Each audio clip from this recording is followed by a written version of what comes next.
member of the school staff who might be able to help us. Good evening and thank you for being here. We're here this evening for a public hearing as part of the Public Service Board's rulemaking process for a rule regulating sound from wind-powered electric generation facilities pursuant to Section 12A of Act 174. I am Sarah Hoffman. I'm a member of the Public Service Board. With me this evening is Tom Nauer, an analyst at the Public Service Board. The purpose of tonight's hearing is to provide an opportunity for the Public Service Board to hear input from members of the public regarding the rule being developed by the board to regulate sound levels from wind-powered generation facilities in response to a directive from the Vermont legislature. Tonight's public hearing will be transcribed by a court reporter, and if you have it in the least unusual name spelling, please spell it when you get up to the microphone. The other thing is, it's fine to read a statement. There's nothing wrong with that. The court reporter just asks that you read it slowly enough that she can transcribe it. And of course, we also take written comments if you have it. This transcript, along with other comments received by the board at public hearings in writing, will be considered by the board as it moves forward with the rulemaking process. The legislative directive to the board requires that the rule be adopted by July 1st, 2017. Tonight is the second in a series of 3 public hearings that will be held in the evenings at different locations throughout the state. So last night there was one in Bennington. Thursday night there's one in Montpelier. Additionally, a workshop on the technical aspects of the rule will be held in Montpelier this Thursday in the board's hearing room at 9:30 a.m. Final written comments on the proposed rule must be filed by May 11th, 2017 to allow the board to prepare the necessary documents in support of the rule for filing with the Secretary of State and the Legislative Committee on Administrative Rules in time to meet the July 1st deadline. The target date for making the filing with the Secretary of State and the Legislative Committee is May 16th. Please remember that this is not the only forum for your input. If you wish to provide more detailed comments, or if you prefer to not speak tonight but want to provide written comments at a later date, we encourage you to send written comments either electronically or via regular email. You'll notice that we have papers up here indicating the address of where you should direct comments. Please include a reference to the rulemaking for sound from wind generation facilities when submitting written comments. If you do have written comments with you this evening, please feel free to hand them to us tonight. Please keep in mind the May 11th date for final written comments. The address for submission of written comments on email psb.clerk@vermont.gov. We also have a regular mail at Vermont Public Service Board, 112 State Street, Montpelier, Vermont. And as I said, there are papers up here with that address. If you do wish to speak this evening, please put your name on the sign-up sheet. There's one here. There's another one here. We'll just take them in the order of call. I will call out your names from the sign-up sheet in the order that you signed up. I will call people 3 at a time, so we're going to have one up. The microphone's over here, so you can kind of see us and the crowd. And then there'll be 2 people on deck, so you just know to get up and it'll be your turn. When it's your turn to speak, please state and spell your name clearly for the benefit of the court reporter. Given the large number of people who wish to speak this evening, we will impose a time limit of 3 minutes on each speaker. I would add, if you already spoke in Bennington last night, please let others go first before you take another turn. If we get through the list and there's still time remaining, then we may see if other people want to request to speak or go back to somebody who maybe had other things they wanted to say, but the time will cut them off. So with that, we'll start down the list, and the first 3 names, we'll start with Dustin Lang, then Rebecca Bollinger, and Mark Whitworth. So, Dustin Lang, please. Thank you.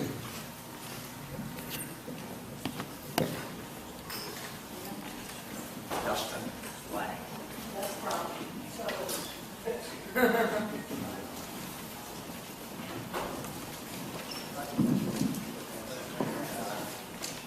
Dustin Lang. Good evening. Also.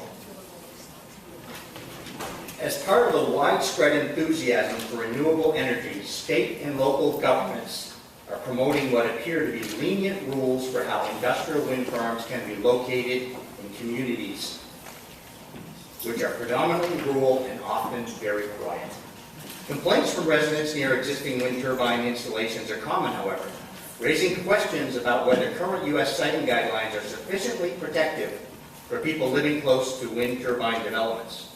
Research is emerging that suggests significant health effects are associated with living too close to modern industrial wind turbines.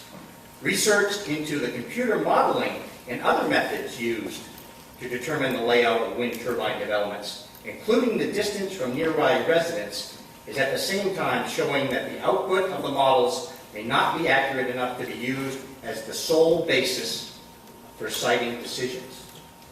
These two previous statements are from an abbreviated version of a formal paper entitled Simple Guidelines for Siting Wind Turbines to Prevent Health Risks. The formal paper was presented to the Institute of Noise Control Engineers at a NoiseCon conference in Detroit, Michigan in July of 2008, almost 9 years ago. The construction of large wind turbine projects in the U.S. is a relatively recent phenomenon, with most projects being built after 2002. Other countries, especially in Europe, have been using wind energy systems since the early 1990s or earlier. The wind industry complies with stricter noise limits in other countries of the world than it does in the U.S. Why is this? Industry representatives advising governmental committees have worked to establish sound limits and setbacks that are lenient and favor the industry. In Wisconsin, the state task force has recommended 50 dBA sound limits. When Wisconsin's Town of Union Wind Turbine Committee made an open records request to find out the scientific basis for the sound levels in the state's draft model ordinance, it found that no scientific or medical data was used at all. Review of the meeting minutes provided under the request showed that the limits had been set by task force members representing the wind industry. This may explain why state-level committees or task force have drafted ordinances with upper limits of 50 dBA or higher instead of the much lower limits applied to similar projects in other countries such as Denmark and Germany. I'd like to close with a quote. It's from a one-page taking summary, U.S. Constitution and Local Land Use by George S. Hawkins, Esquire, Stony Brook Millstone Watershed Association. A subset of society should not be forced to bear the cost of a benefit for the larger society. Thank you.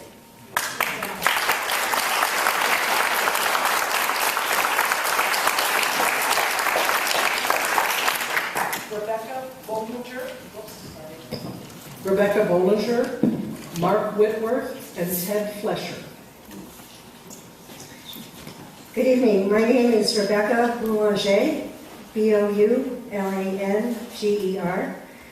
My home is on Kidder Hill in Irisburg, Vermont. I am here this evening with people from many towns in northern Vermont, all wearing different shades of green, to show our support for lowering the sound standards and for setting a setback rule of 10 times the height of the turbines. I was born in the Northeast Kingdom. I have lived here most of my life. The people here are good, honest, hardworking individuals who love the land, they love the wilderness, they love the rural, small communities. They are passionately concerned about the environment, and they strongly support efforts to protect it. However, everyone here, I believe, believes in renewable energy. But it is not right, it is not safe, and it is not good public policy to allow the construction of industrial wind turbines in areas where people live, where children play, and where people work on their land. We already have 39 industrial turbines in our Northeast Kingdom. And they're just a few miles from here. People whose homes are within just a few miles of these turbines have suffered considerable health conditions as a result of wind turbine noise, infrasound, and low-frequency sound. They've suffered nausea, headaches, dizziness, ear ringing, sleeplessness, and they have suffered being ignored until now. We thank you for coming here tonight. We thank you for listening to us. We support very strongly your idea of setting setback standards that will protect Vermonters from any adverse effects that might come from wind turbine noise. We ask that you listen very closely to the people who speak tonight, and you go back with these thoughts in your mind, and hopefully keep the lower standards and the setback rules to protect Vermonters. Thank you.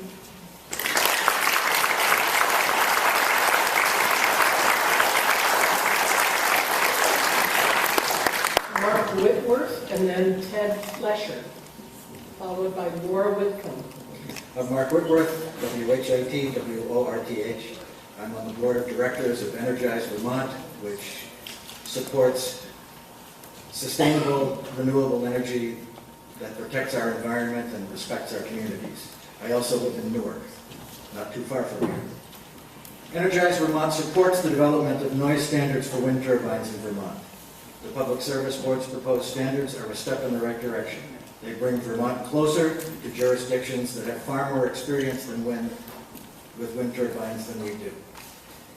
Our new standards should protect human health and permit turbine neighbors to enjoy their property, any part of their property, just like any other Vermonter. The noise standard should be applied at property boundaries. Neighbors of Vermont's wind turbines have reported severe negative impacts from turbine operations. They may not be able to explain the physiological mechanisms that cause these effects, but they are Vermont's foremost experts on turbine impacts. Vertigo, ringing in the ears, nausea, depression, loss of sleep, and a host of other conditions. We must listen to them and we must learn from them. They are telling us that we have a problem. They're telling the truth. The World Health Organization doesn't yet understand the mechanisms by which turbines affect us, but they know how to avoid some of these effects. Limit indoor noise to 30 decibels at night. That's with an open window. They recommend lower noise levels for low-frequency noise, the kinds of noise that wind turbines produce. An indoor limit of 30 decibels should be the starting point for any set of noise standards that are going to be protective of human health. The wind industry doesn't like the PSB's proposed rules, and their trade association in Vermont is trying to portray them as being out of the mainstream. They have a fact sheet, and it lists a bunch of standards that appear to be laxer than the ones that you propose. But they chose not to include Denmark's standard of 20 decibels on nighttime low-frequency noise. They chose not to include Germany's 35 decibel standard, which aggregates all nighttime noise. If you're the guy that causes the overall nighttime noise level to go over 35 decibels, you're out of there. They chose not to include any standards that they didn't like. In their list of standards, they chose to mischaracterize Oregon's standard, which is 10 decibels above ambient background levels, a level that the state assumes is 26 decibels. So Oregon's basic nighttime standard is 36 decibels, not the 50 decibel limit listed in their fact sheet. Rather than fix the noise problem, the wind industry pretends that there is no problem. Rather than cooperate with neighbors, the wind industry ridicules them and says that they're lying or that it's all in their heads. The industry brings in other turbine neighbors to testify that there are no problems, that the tax breaks are grand and the turbines are majestic. That's what happened at the PSB's hearing in Morrisville 3 years ago. That may happen tonight. Guess what? Not everybody reacts to turbines the same way. Guess what? Neighbors that live closer to turbines report more problems than those that live farther away. The wind industry deliberately sets neighbors against one another. That's how they operate. The wind industry compares turbine noise to rustling leaves and whispered conversation. What baloney! Turbines produce a unique blend of noise that includes audible noise, low-frequency noise, and infrasound. One of the scientists at our own Department of Health said this: there is a qualitative difference between turbine noise and other types of noise, waves, traffic, for example. The low-frequency noise produced by turbine operations has different characteristics and different effects on people.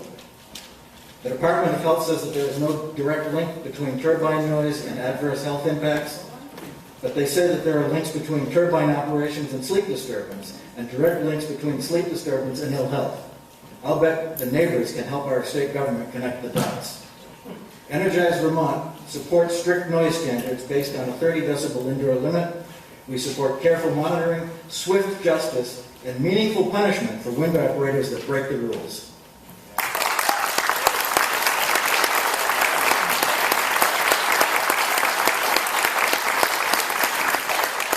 Thank you, Mr. Whitworth. You will notice that we have, Mr. Nauer is giving hand signals to people when they go over. And it's not to be rude. It really is that we have a lot of people who want to talk. So you will get the signal. We didn't yank you, but we will kind of signal to you that it's time to move on, at least for the time being. Next up is Tom Flesher, followed by Laura Whitcomb and Alden Warner. I need to put my glasses. Ted Fleischer, F-L-E-I-S-C-H-E-R. I am one of the neighbors that the first three speakers spoke about, and I live much closer than most, but probably not the closest house and the closest property. I occasionally, rare occasions, can hear the turbines, but it sounds like wind rustling through the leaves, as the last gentleman mentioned. And if there's any wind at my house, I can't hear it because the wind through my pine needles is louder. I have zero stake in this game. I don't draw energy from the grid. I create all of my own. I don't pay for the cheaper energy from the wind turbines. And I abut the property that the wind turbines are on.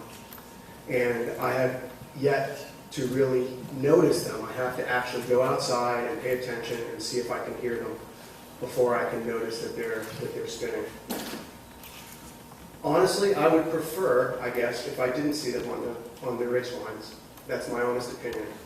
But I don't mind looking at them, and I certainly don't mind looking at them when it's compared to other things that I fled Pennsylvania from 30 or more years ago to move up here to Vermont, like coal-fired and strip mining in the mountains for the coal and the firing of the coal plants. And I would say that we're all entitled to our own opinions, but we need to make educated opinions, and we should go and we should listen to them. I am a neighbor that the last gentleman called an expert on the subject. And so listen to this expert. The turbines are not loud. I have not been able to hear them. They have not destroyed our home or our playing outside. I have 3 children, ranges from 4 to 16, and a wife, 2 dogs. And on the rare occasions that I can hear them, when the wind is from the southeast, that's the only time, and it can't be windy at my house, and then it sounds like this. And it's about that loud in the distance. The chickadees and the jays are louder. Okay? So I would rather see those than a nuclear plant, than strip mining entire mountainsides for coal, than the acid rain that dropped on my old home from the coal-fired plants in the Midwest and in Pennsylvania. So I'm telling you right now, they're not great, but I guarantee that somebody here left a porch light on for when they get at home. And if that porch light is on, you're drawing power, and you need something to create power. And unless you're like me and you're making 100% of it yourself, renewable, 100% of it, you need those turbines. And if you've got lights on at home, you're part of why those turbines are there. And if they're regular Edison bulbs, you're a bigger reason. If they're fluorescent bulbs, you're still a reason. Switch to all LEDs. But the turbines are there. They're helping keep the nuclear and the coal-fired plants to a minimum. And that's my opinion, and I respect the opinions of the others in this room. Thank you.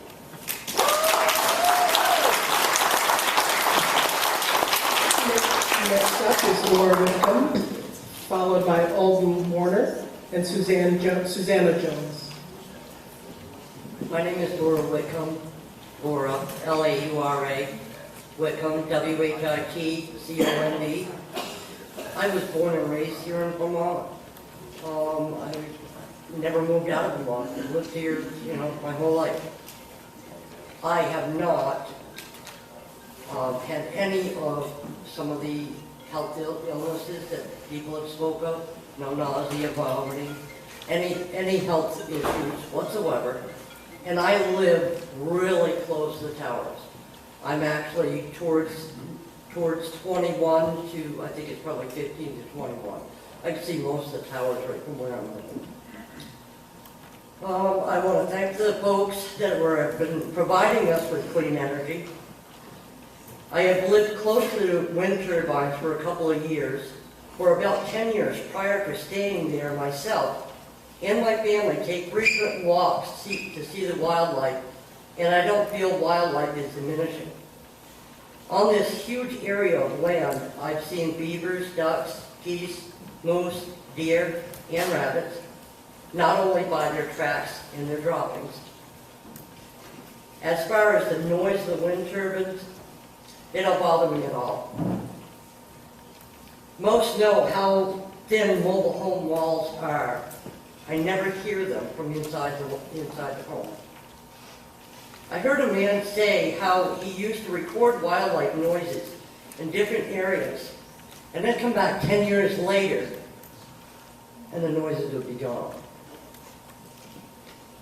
But as I think back to all the frequent walks and the walks we still take today, the noises are there. Same as always. And I'd also like to take time to read a letter from my mom and my dad. My dad is ill and they couldn't make it, so I'll try to make it as quickly as I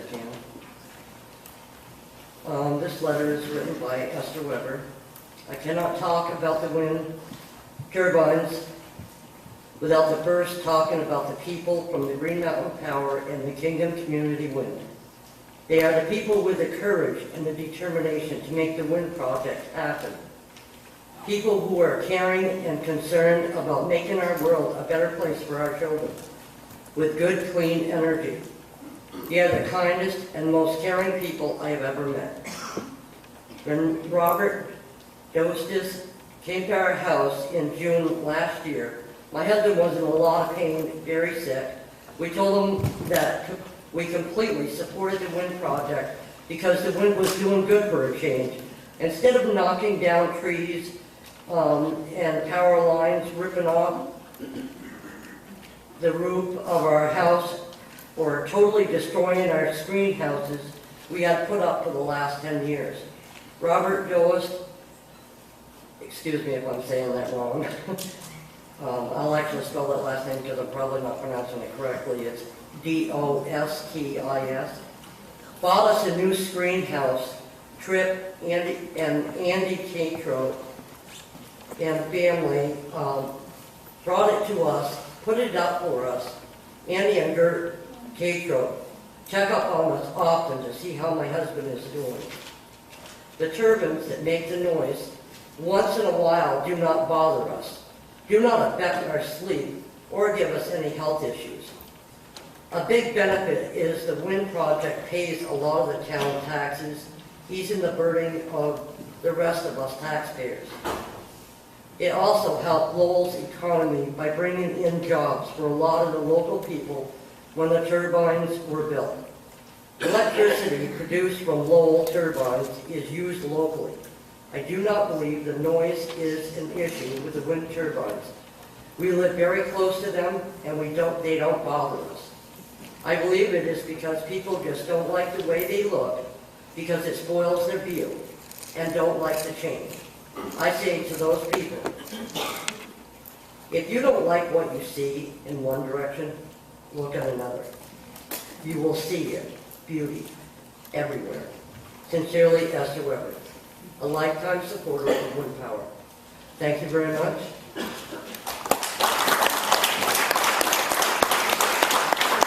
Thank you. Next up is Alden Warner, followed by Susanna Jones and Darlene Hugland. Okay, Alden Warner is A-L-D-E-N, W-A-R-N-E-R. I think that there's a lot of people that probably don't really understand the relationship between noise and decibel readings. So I'd like to do a little experiment, if it's okay with you. I brought a decibel reader with me. And I'm going to ask, well, I'm going to like to have you look at it as well, because I don't want people to think I'm reading it wrong. I'm going to ask everybody to be totally silent for 5 seconds when I give you the sign. And I'm going to bring this up, and I'd like to have you read it, so we'll know what a decibel level reading is of total silence.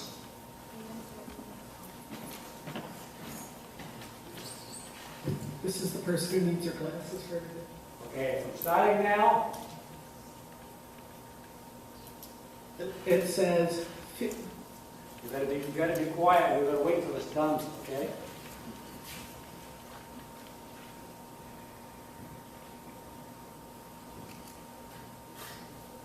Okay. it's coming out around 43.8.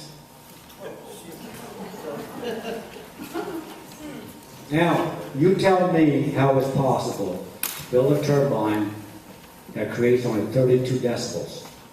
If you can't sleep at 40 decibels, I think there's a problem. Thank you.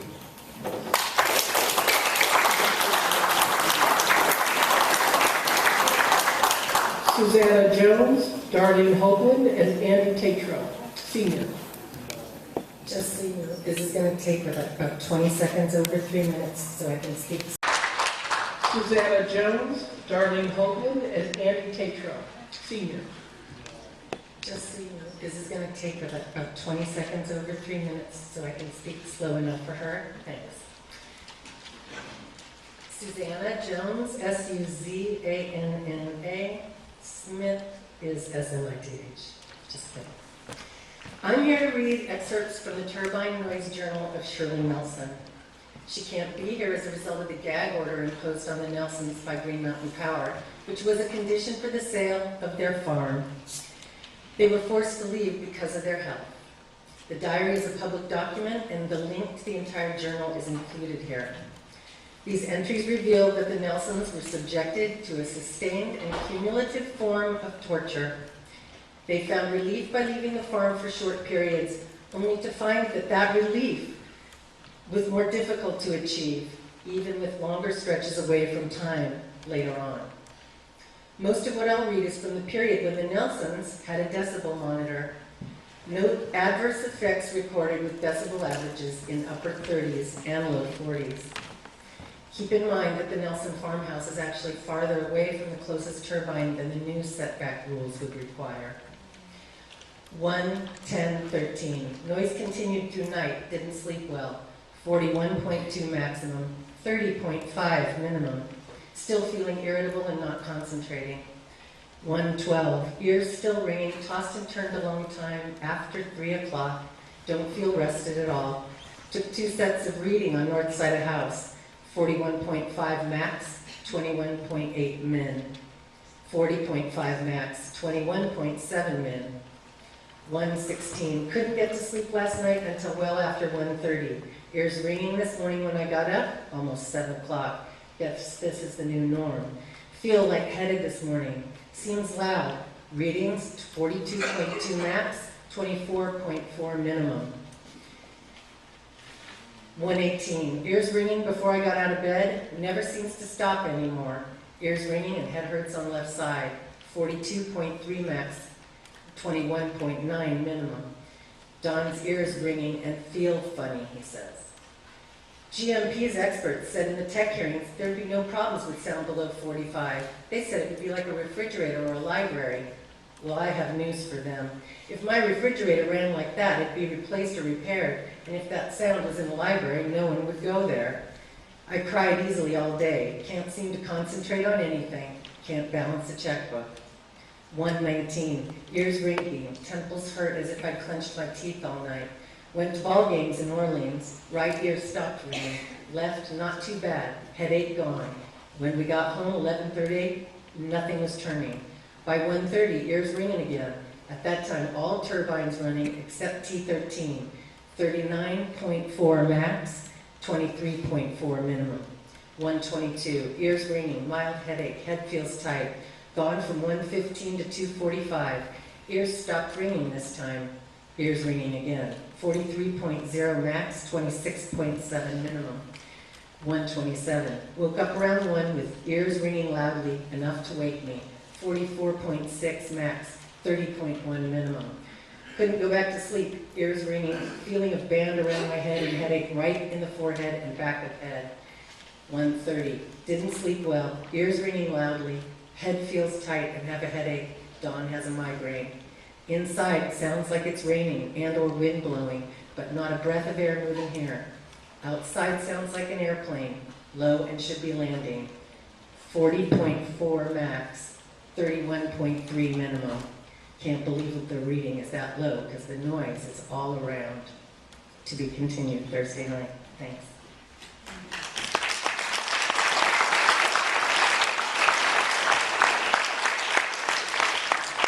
Darlene Hoagland, followed by Andy Tatro Sr., and then Steve Wright. Darlene Hoagland, H-O-G-L-U-N-D. Me and my husband feel that the wind turbines don't cause us that much concern. The noise isn't really that annoying. It's not much louder than the wind blowing through a pine grove. We hear noise of the trucks down on Route 100 much more than the turbines. We also can view all of them right from our door yard. Sincerely, Darlene and Wade.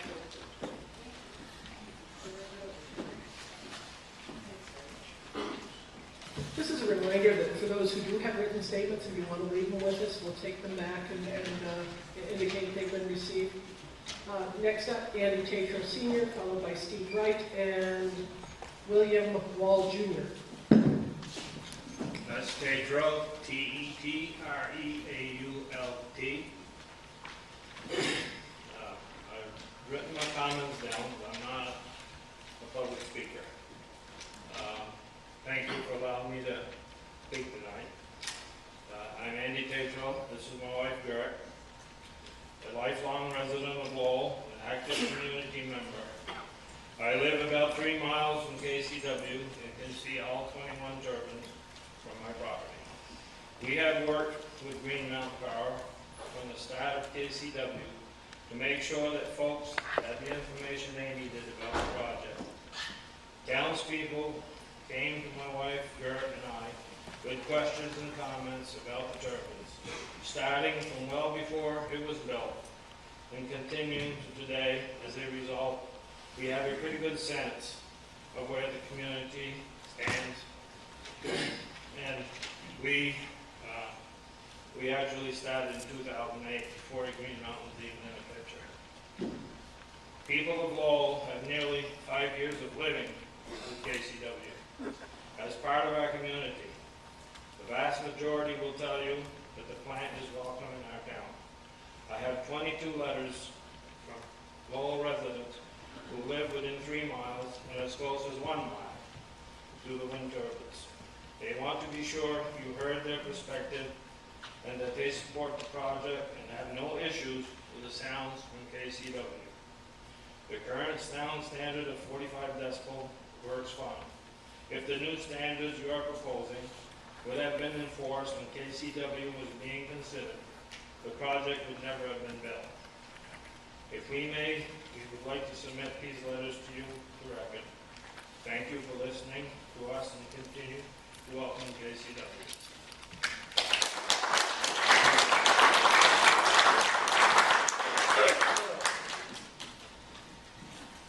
Steve Wright, William Wall Jr., and Hillary Elmer. Member Hoffman, thank you for being here and convening this interesting conversation about wind energy.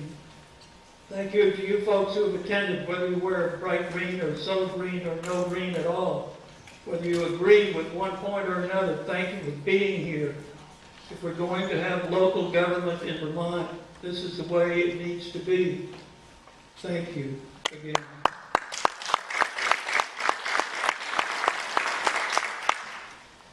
Nearly 7 years since Green Mountain Power filed its application to build the Lowell Wind Project. Some realities have changed. Some of the data has changed. Lots of the data has changed. Some of the facts have changed. If you can change facts. My name is Steve Wright. I live in Craftsbury. I'm the president of Ridge Protectors, which is a nonprofit organization actually founded by the folks in Sheffield during their struggle, whose goal is to protect our mountain heritage and see that that mountain heritage continues to play the biological and sociological functions that have been visited there. I'm a former Fish and Wildlife Commissioner for the state of Vermont, and I actually sometimes think when I look out on the audience here, we're talking about white-tailed deer rather than wind energy. Thank goodness we're not. I'm also a former member, 7 years, under Governors Kunin and Dean with the State Environmental Board. That particular experience gave me a particular point of view relative to development of certain, relative to development in any case. Following are some proposed standards regarding turbine noise, which might have originated with my work. It has originated with some of my work with our ridge protectors. Exterior noise level room, 35 dBA, no averaging taken at the property line. Interior noise room, 30 dBA, the World Health Organization standard, no averaging taken at the property line. Turbine setback should be 10 feet times turbine height from the property boundary, with additional distances considered due to topography-induced noise magnification. All noise measurements should be taken at the property line. Anything less may constitute a taking. Same noise standards and setbacks apply to all sizes and capacity of turbines. And finally, infrasound, or LFN standard, anywhere on the property should be 20 dBA, as in Denmark's interior room. Thank you.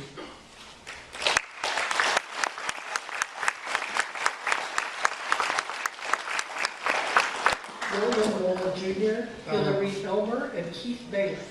I'm William Wall, Kidder Hill Ridge. Originally from Connecticut and been coming to Vermont for 30 years plus. See the scenery and mountains, coming snowmobiling, and like a lot of people coming up we see on the highway, coming for that. I don't want to get off the subject, but ridge lines do matter. I appreciate at least you guys are listening now a little bit to setbacks more. I mean, we are the public, we're the public service board, so at least you're listening some, hopefully.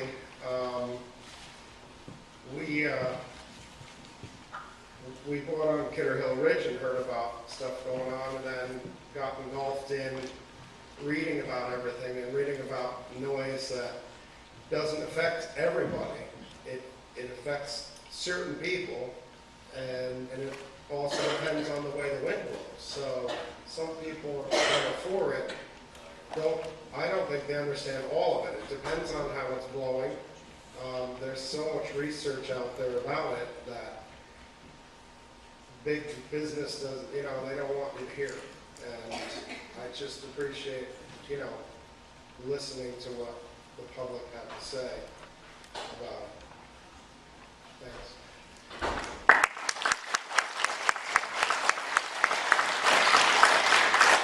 Thank you. Hillary Elmer is next, Keith Balick, and Giselle Chevalier. Giselle Chevalier. Thank you. You'll have to do it too. Thank you.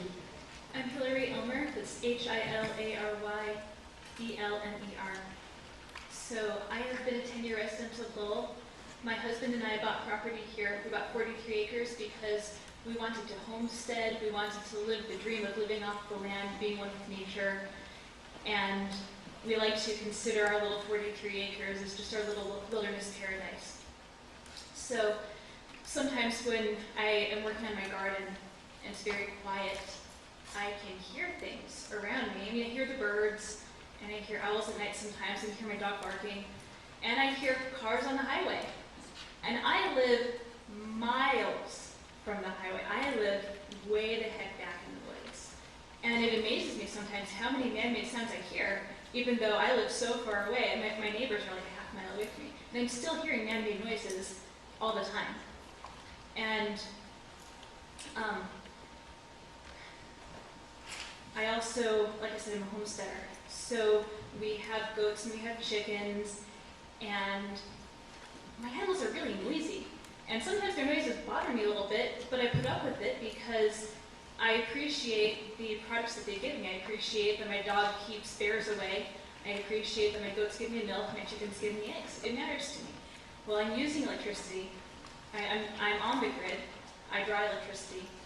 And I even use that electricity to help live off the land, like to raise my chickens and stuff. So I'm really grateful for the windmills and that they provide clean energy for us, and I support it. Thank you.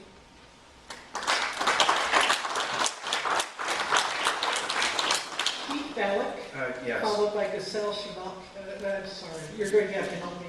And Robert Longo. Go ahead. Keith Balick, B-A-L-L-E-K. I live in Sheffield. I chair my town's planning commission, but I'm here to speak on behalf of some of my experiences visiting neighbors and a couple places. I feel I have a good deal of experience with the current unresolved noise issues with industrial wind, probably more so than the paid lobbyists, attorneys, advocate organizations, and so-called experts, all who benefit financially from continuing to recite the same scripted, outdated misinformation, which I feel it is. Having visited the Terrian family residence under the Sheffield Wind Project dozens of times before they were forced from their homes, they can't live there anymore. They haven't for quite some time. I can tell you, what I've experienced, the turbine noise is a continuous, throbbing, pulsating roar that can go on for days and nights at a time. Not all the time, but when it does, it can go on for days. This happens inside and outside of the home. The sound bounces off of the base of the mountain just north of the house, causing like a stereo echo chamber-like effect. I believe the sound is also transmitted through the bedrock, because if you're standing at an upright level, it's noisy enough, but if you put your head down to hip level, it's like the sound is being transmitted, reverberating out of the ground. It's a whole different type of noise, and I feel that making comparisons to the sounds of a car going down the highway or to a refrigerator, it's not even credible. In fact, it's dishonest. Making comparisons to wind projects in various locations around the country, they talk about, oh, one out here in a cornfield, or maybe someone is a little further down from a turbine, even here in Vermont. The whole thing, it dilutes the database because it's terrain specific. I feel the terrain in Vermont has a lot to do with it. The mountains can funnel the noise in. The Terrian house, their residence, I'm saying, is approximately 3/4 of a mile from the nearest turbines. I think the starting point for distance, for setbacks, should be from the end of the property line. Because otherwise, you can go not too many feet from the house, and it's very noisy. And there's times it's quiet too, but when it's noisy, it's a throbbing, pulsating sound. I also think that when they record the data, they shouldn't be averaging it out. Like if they're doing recording within an hour period, monitoring, it should be based on the highest noise level, not averaging in the low points, because they'll do what they continue to do. They'll just play with the numbers and the violations will be hidden. It would be hidden in the averages, and that's what happens. We need accountability when it comes to noise and also carbon reduction and productivity and environmental damage. There has been little, if any, accountability of any of that. As the wind industry and their supporters act with dismissiveness, while people are cast aside as collateral damage, and they shouldn't be dismissive about this. People are suffering. There are some people who can't speak tonight because they have signed a non-disclosure agreement. And if there's any attorneys in this room, I'm sure they can tell you about it, but they won't. But you should ask them anyway. And I can throw this in too. I have interviewed residents on the Eden Road under the Lowell Wind Project, and you will have at least one of these disturbing experiences tonight. Sam Mason lives on the Eden Road in Lowell. He could not be here tonight because he was sent away on business. He'll be gone all week, but he felt very bad he couldn't be here, and he asked me to testify on his behalf. There continues to be serious noise issues that can continue around the clock for days at a time. He describes it as a loud, pulsating, throbbing sound like a washing machine. Excuse me, I'm giving him my time so he can finish this Yeah, damn amazing. this will be quick. This sound reverberates through the walls of his home. He has to shut his doors and windows, turn up the radio and fan, which only partially drowns out the sound. He has a young son who has autism. He used to love to play outside. When the noise started from the turbines, he would cover his ears, go into the house. Now he doesn't even like to go outside when the turbines are silent because he's been conditioned to associate outside with noise. That has made him very uncomfortable. Sam stated to me that if a neighbor made that kind of noise, authorities would make them stop or be charged with disturbing the peace. He wanted to ask me this to you or to the state, how the state could let a situation like this happen and no one is held accountable. Why aren't the people being protected? The value of his home has dropped from $95,000 down to $72,000. If he tried to sell his home, if anyone would even buy it, he would go deeper into debt. And also one other thing, and I'd like that people should state here, when they come up, how far they are from a turbine. I know some are closer than others, sometimes it has to do with the terrain, but how many are profiting in one way or another from this? Whether from a lobbying group, from Green Mountain Power, directly or indirectly, I just think that's an important thing to know. And thanks for your time.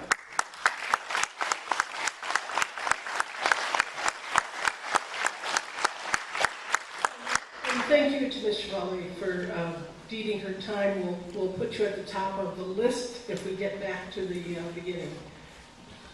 Get through everybody. Robert Luongo, Deanne Ronley, Robert, Harold, L-U-O-N-G-O. Sorry, go ahead. and the next on deck, Deanne Ronley and Harold Rufy. It's Diane and Harold Rowley. Oh, okay, Rowley, thank you. Yes, I moved here 4 years ago and bought some land because this is where I wanted to retire. This is Vermont. Come on, I grew up here in the 60s and the 70s. Vermont was the best place in the world. I was gone for 20 years. I came back because this is where I love. This is where my heart is. And I'm seeing this. I mean, I grew up doing power plants, coal-fired, noisy. You can go to your gas, noisy, oil, noisy. I just got done working a nuke plant, real noisy. These turbines I can see from my backyard. I hear nothing. I hear the coyotes at night. I hear the turkeys. I hear the partridge. I hear all the wildlife. That's Vermont. And we got people in here crying because decimals are too loud. Come on, give me a break. They were built there because of wind. Wind goes through my woods every day. I can't hear anything at night on a windy night but the trees, the leaves. Be real, people. This is Vermont. We love Vermont. The wind towers are the answer. I just drove up 91 and I saw all kinds of solars in the field. They look terrible. It looks like crap. The wind towers in my backyard, that's technology. That's the new way. Let's live with it and enjoy it and be thankful that we have that here. I mean, I've never heard them. I live 2 miles from there. Doesn't matter the direction of the wind. I sit on my back porch all the time and listen to the wildlife. And there's no place I'd rather be. Thank you.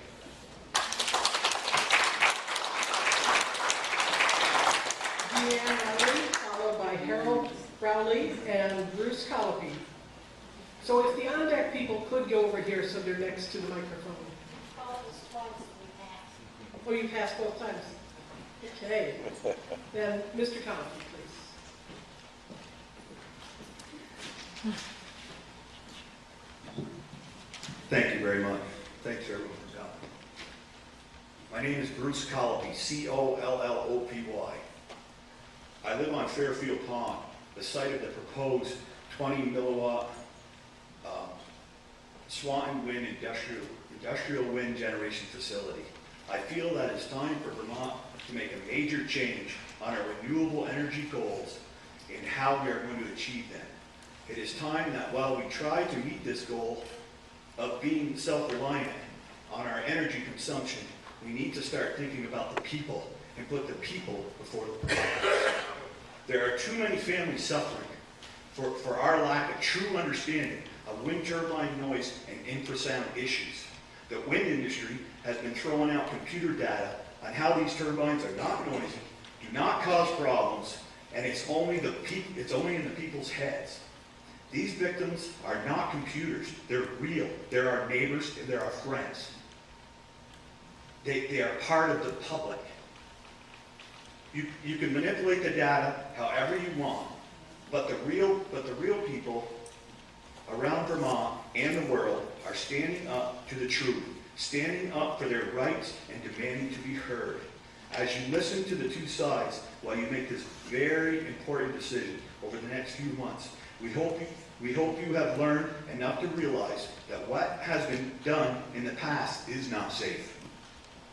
This mistake cannot be repeated for future projects, for Vermonters and their families.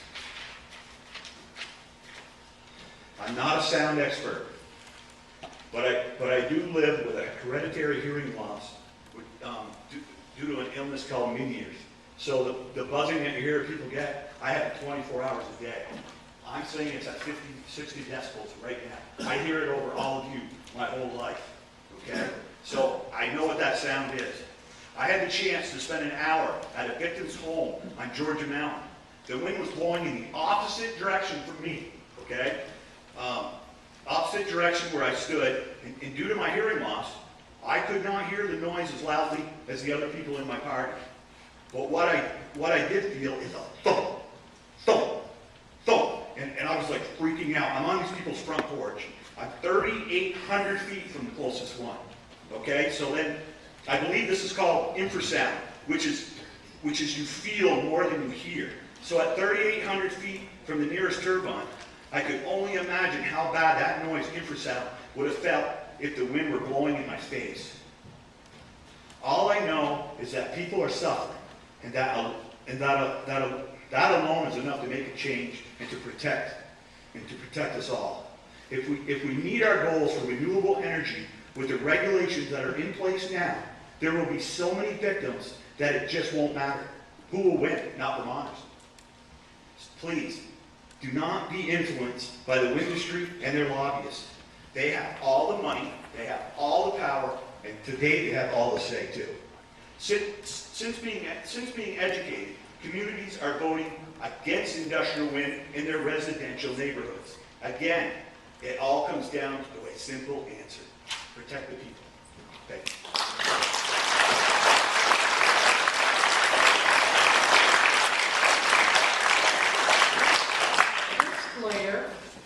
Jan Rosendahl and Rita Clark.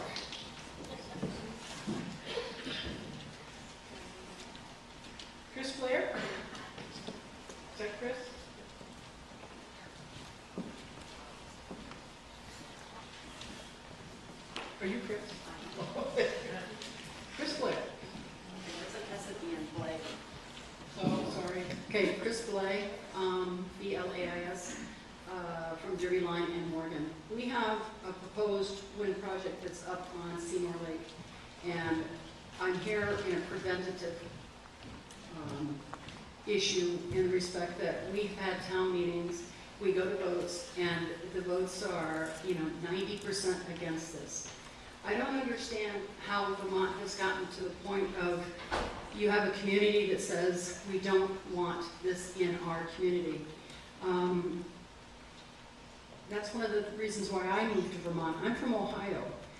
Firestone, B.F. Goodrich, Bridgestone, that's where I grew up. Where when I was a kid, you put rubber bands, believe it or not, on a coat hanger, and it would disintegrate the rubber bands. The air was so bad. I can't tell you how much I value Vermont. My concern is that if the same ridgeline towers come to Lake Seymour, we've got a very unique situation up in Morgan where the watershed, all of the drainage from those, once the wind towers are put in, are going to go down into that lake. The lake is noted for its fish. As soon as the topography of the land is changed, it's going to affect so much. And the association, the Lake Seymour Association, has sent documentation to the Public Service Board in this respect. But what I don't understand is how we in the Northeast Kingdom became victims of wind power.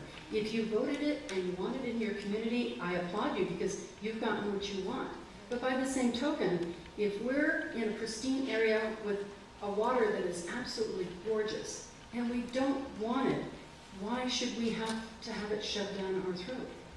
It seems like we don't have any say-so. It's going to affect our property values. It's going to affect our lake. And when I left my porch light on, those wind towers that are there, that's not coming out of that money. Those wind towers, from my understanding, all of that energy, those kilowatt hours, they're going down the country. Lowell did a great job in respect of negotiating a deal to help you out in this area. But most of those towers, Vermont is not benefiting from those kilowatt hours. They're going down the country. If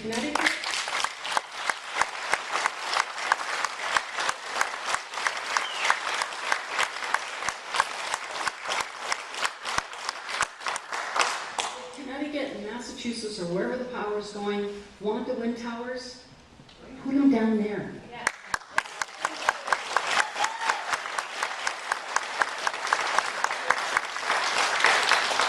And if Montpelier is for it, why aren't there wind towers on Camel's Hump?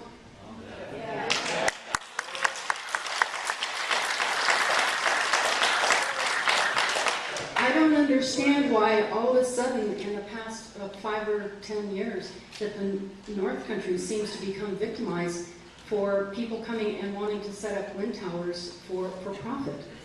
When we wear green here tonight, it's to protect the environment. And there's 3 things that I think the Public Service Board, but more importantly the state of Vermont, I'm getting there, I promise, should have 3 things that they need to consider. And it's 3 S's, so it's easy to remember. And it's site, size, and stewardship. If you are in that area where they're proposing these wind towers, the people locally should have major input on their proposal. Because it's affecting them directly, health-wise, whether you believe it or not, which I can see it going both ways, but I truly believe it does have property values. Their aesthetics, and the lake itself. The idea of size. If you're putting up a commercial wind tower to send power to out of state, then you should be taxed as an industry. You're not doing it for the benefit of green power. You're doing it to make money. And there should be laws on the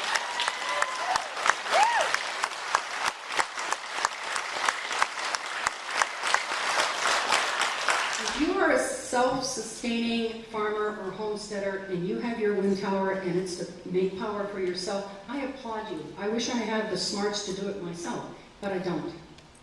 So my congratulations. But if you're a commercial person that's coming out from someplace else to sell power down country, then it should be taxed completely different because you're an industry. you're an industry. The other thing that we need to take into consideration is Vermonters are known for their stewardship. We love our land. And we need to be careful of the decisions that we're making right now. So yeah, I know. You're asked if somebody wants to cede their time to Chris, or we do have to move on. We'll come back to you at the end. You did get through the 3 S's, but if you want to keep, somebody want to give their time to Chris? Okay, well, thank you very much. No problem. Thank you. Next up.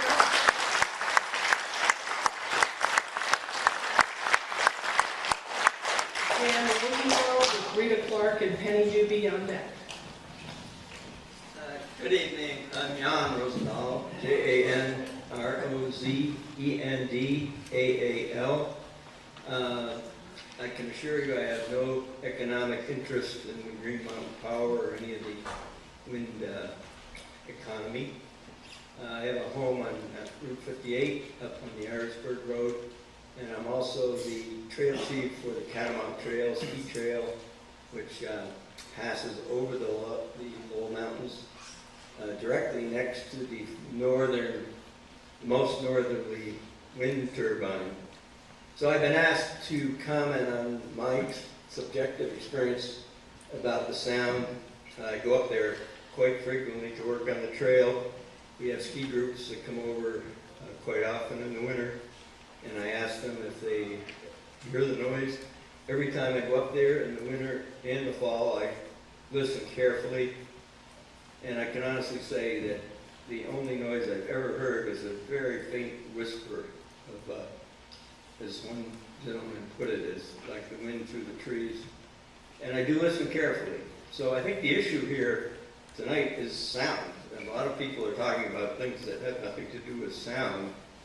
And I'd just like to give my experience, which is that my personal experience is that I've never heard more than a whisper of sound. Thank you. Rita Clark, Penny Doobie, Suzanne Moulton. Hi, Rita Clark, R-I-T-A-C-L-A-R-K. I had to drop my green vest, got my purple on. So I came from out of town because I couldn't make the climate mobilization march in Washington, D.C. this weekend. And I felt guilty, so I said I'm going to do my civic duty. And even though I'm from Fletcher, which is an hour away, I wanted to come tonight to share my opinion, and I'm thanking you for listening. So my daughter was visiting me this weekend, which is why I didn't go to the march in D.C., even though she was from D.C. And my daughter's famous for always saying to me, "Mom, it's not about you."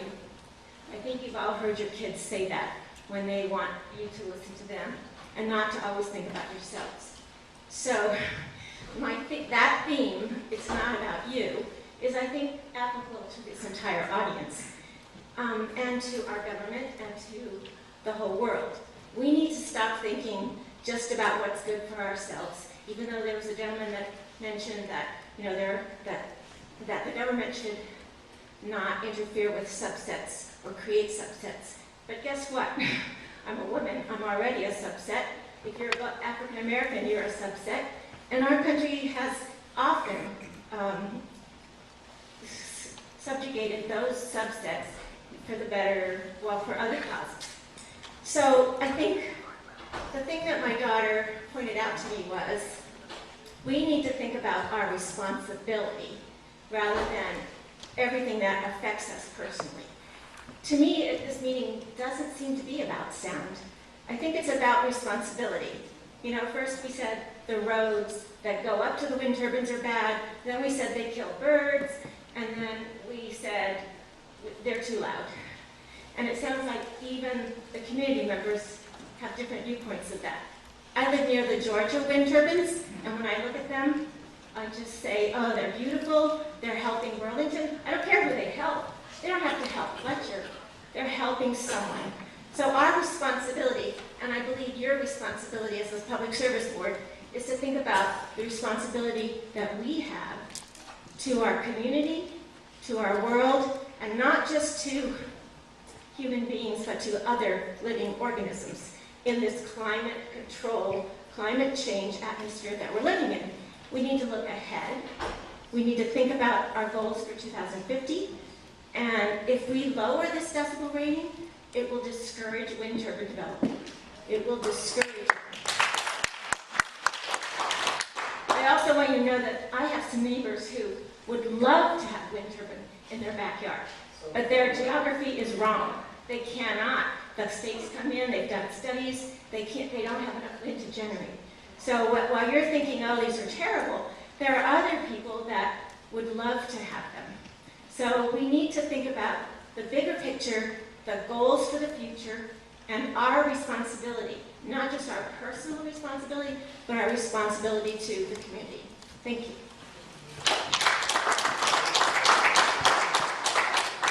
Penny Doobie, Suzanne Moulton, and Vicki Lewis. Hi, Penny Doobie, D-U-B-I-E, and I'm from Fairfield, Vermont. I live within a mile of a proposed project.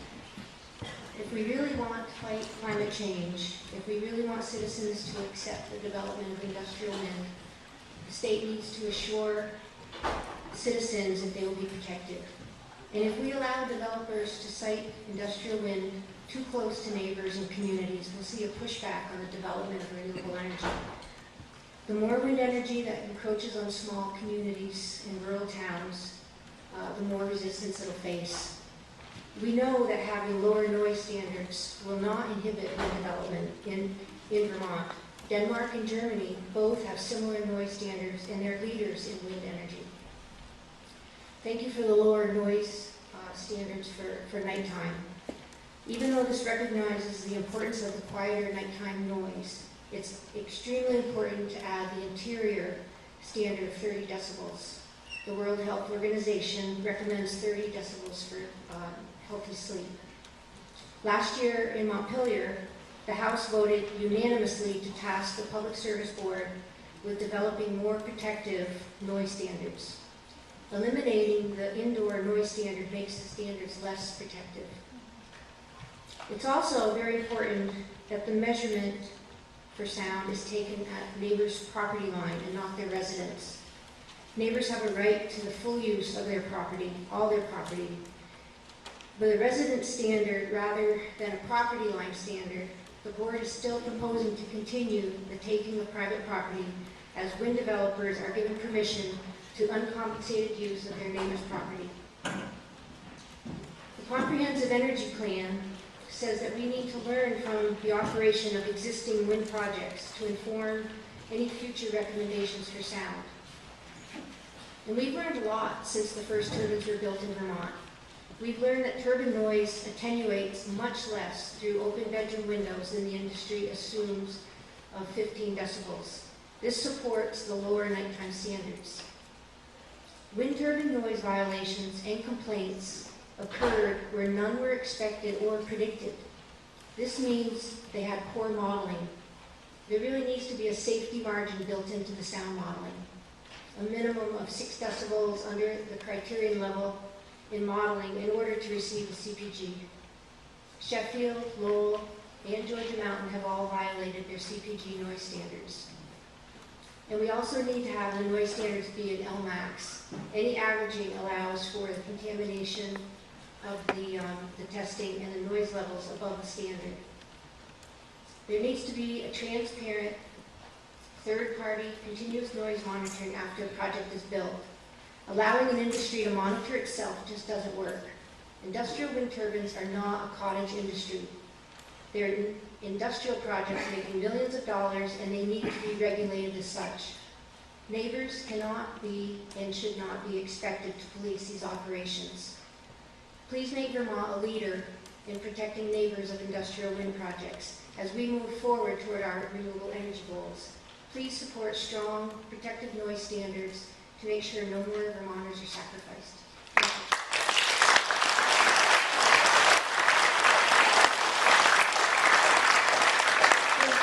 Suzanne Moulton, Vicki Lewis, Red Ferguson. Suzanne Moulton, M-O-U-L-T-O-N. So when I wrote this piece today, I didn't realize that we were just discussing sound tonight. I thought we were discussing reasons for setbacks. So, that's acceptable. Okay.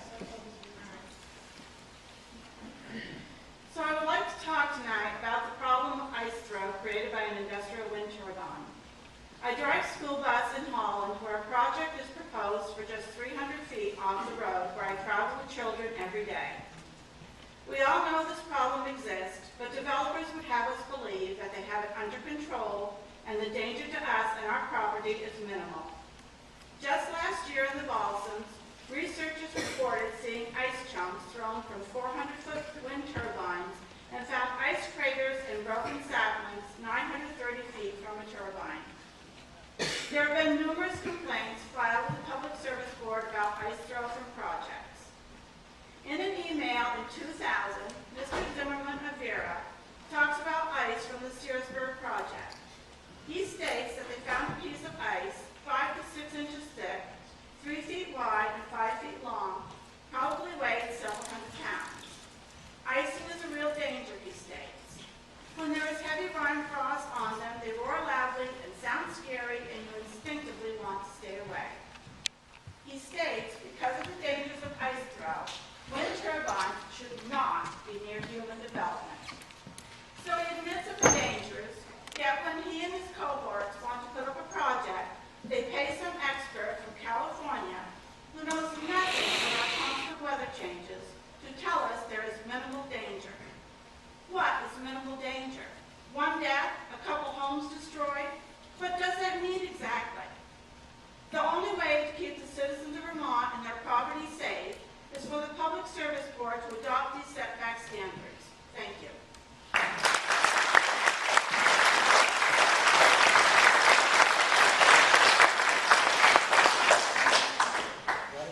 Vicki Lewis, Red Ferguson, and Christine Lang. There are some seats up here now as people have thinned out, if you want to come forward. Hello, my name is Vicki Lewis, L-E-W-I-S. I live on Weir Road in Turbine, Vermont.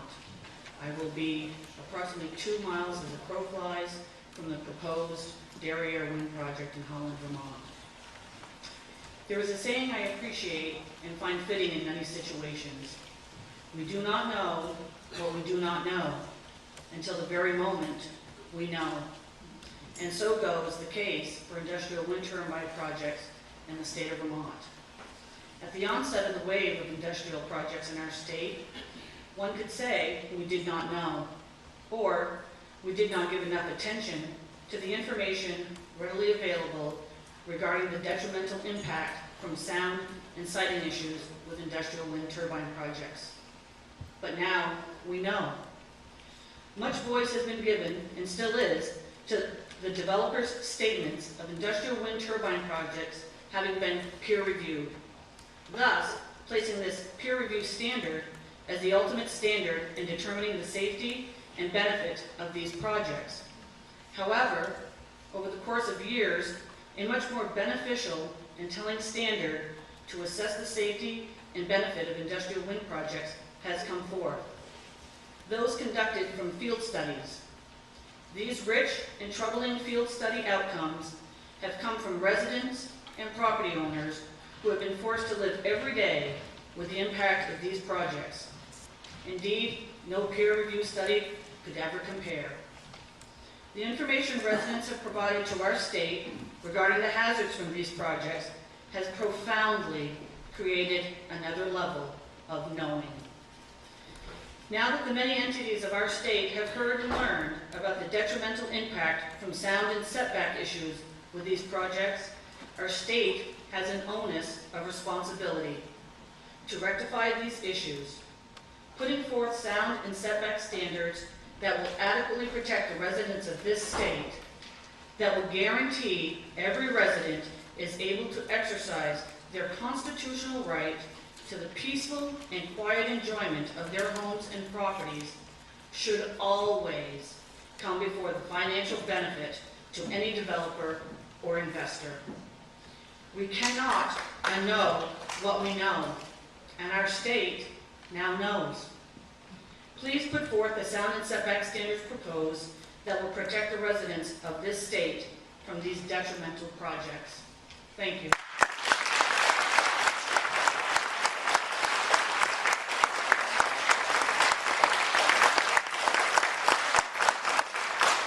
Red Ferguson, Christine Lang, and Hollis Thresher. It's not that I'm pretty, but when I'm sitting out there, I want to see the face of the person who's speaking, okay?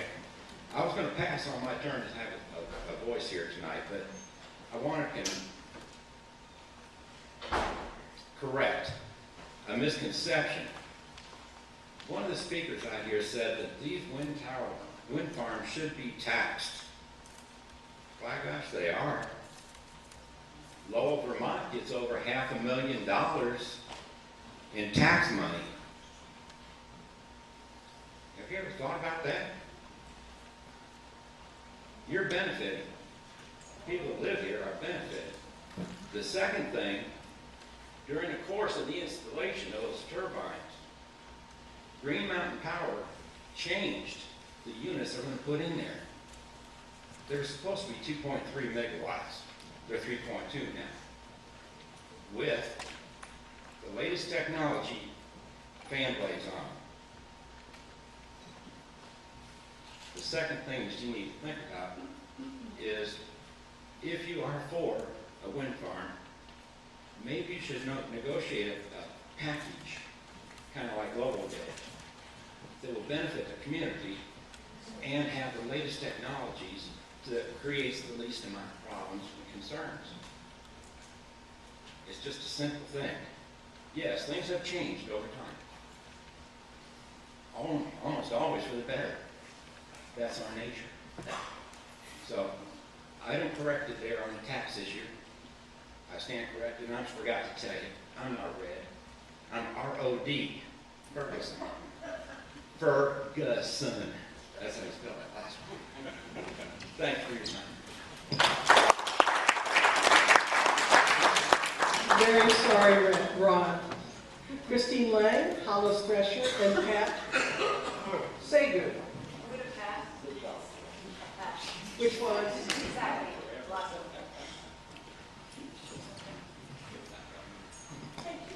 Hi, I'm Christine Lang, and I live in Swanton, Vermont. I was at the State House last session when the House of Representatives took a roll call vote on the original S-230 bill. In that bill, which eventually is the reason why we're all here looking at these new standards, but in that bill, all wind projects from the date that bill became effective would have to comply with the rules that were set from these rules. That got taken out of the bill eventually. But in that roll call vote, that was a unanimous vote in the House. 142 representatives to 0, all voted for that bill. Many of them spoke about that bill before they voted. And what they all spoke about was the noise issue. That's why they were voting for the bill, because the noise issue was in there, and they were all glad Vermont was finally taking notice of the issue and was finally going to do something about it to protect Vermonters, and no more were going to be harmed by these industrial installations. So those 142 representatives are not looking for the status quo from these new standards. They're looking for strict, protective standards that can be enforced. Okay? And your proposed noise rule is definitely a step in the right direction. Now, so certainly we don't want to do anything worse than what we've already got in our existing installations, because there's problems at all of them. And there is no interior standard in the new proposal, which is very concerning, because there's a 30 dBA interior standard in the current installations. And the wind industry has met the standard by saying that there's a 15 dBA attenuation from exterior to interior. That's been proven in Sheffield, Vermont, that is not the case, that it's more like 1 to 3, which makes sense. Think about it. If you're near your open window in your house, it's going to be pretty much the same noise as what it is outside. 15 dBA is a huge drop, and it's not going to drop that much with your windows open. And I think in Vermont, it's not, we have the cold winters, so in the summertime, we like to have our windows open, and we should be allowed to do that. So looking at that, you're really looking at a 31 to 33 dBA standard outside the house, if it's 1 to 3 inside, to maintain that 30 dBA standard. So with your 35 nighttime standard, you're definitely close to that. Big issue as far as regulation of the wind turbine projects. They're self-regulated basically now. Neighbors complain, and they jump through hoops just to get acknowledgement that there's an issue, And then when they get acknowledgement of it, what's their reward? Oh, you get to go to Montpelier, you have to fill out paperwork, you have to go to hearings. This is what a neighbor has to do. It's an industrial installation that the state allowed to go in, and the neighbor has to do all this. They have to sit in front of lawyers from the wind industry, staring at them and belittling them. My first introduction to wind was when they discussed the project in Swanton. They came to our town. And I didn't really know much about wind at the time. And I said, well, I know there's been some complaints in Georgia. I can remember hearing something about that. And they looked at me and they said, those are just the complainers. Don't listen to them. That's what, and I've met those people now. They are not just the complainers. They are Vermonters just like you and I. They are good, solid people.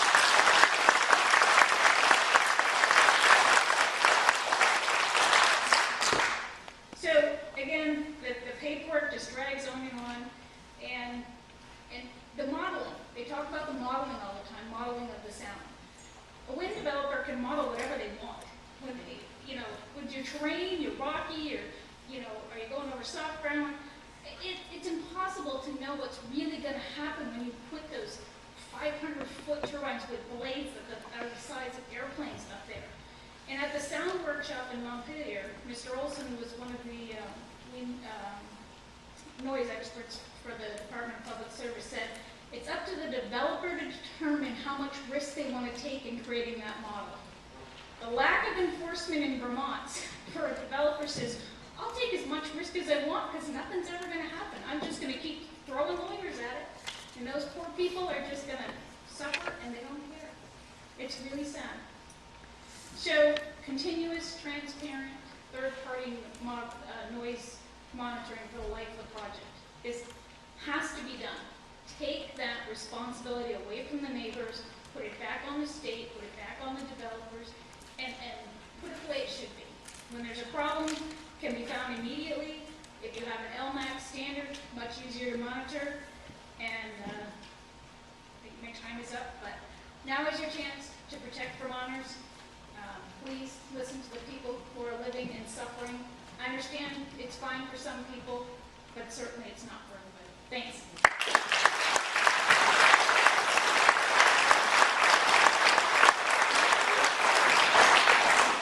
Thank you. Thank you. People are bringing statements up. Hollis, Karen, Jenny, maybe? Jen?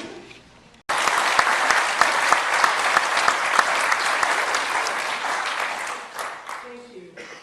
Thank you. People are bringing statements up. Hollis, Karen, Jenny, maybe? Jen? And Noreen Hessian. So, Mr. Thresher. I'm not much of a public speaker either, but my name is Hollis Thresher. My wife and I are both born in St. Johnsbury, Vermont. In May of 2006, I retired from the Air Force after 20 years and returned home to purchase a home in Holland, Vermont. Angela had looked on the internet for 2 years at dozens of houses before deciding on 395 Lyon Road. None of the houses that we had looked at on the internet were located near any industrial wind turbines. If there was a wind turbine, we wouldn't have purchased our house. We had decided on Holland as her family had a summer camp in Island Pond, has camped there for over 20 years and still vacations there today. We wholeheartedly support the Public Service Board's proposal for reduced sound standards and the 10 times residential height rule for setbacks. We also request that the board consider imposing and enforcing harsher penalties for the violations from these wind turbines. Our neighbors, Ryan and Kim Champney, have petitioned to install a 499-foot tall turbine just 3,700 feet from our house. If approved, we'll be forced to leave our retirement home of 11 years. Their request comes after the construction of an approximate 100 by 150-foot new robotic barn. This barn has 8 industrial-sized fans to keep the barn cool that now resonate at our residence. The barn is built without any input from us, as Holland has no zoning, but now we're forced to live with the noise that resonates just by those industrial fans. That's all I have here, so I just hope that the Service Board please let our voices be heard today and finalize your new proposed standards.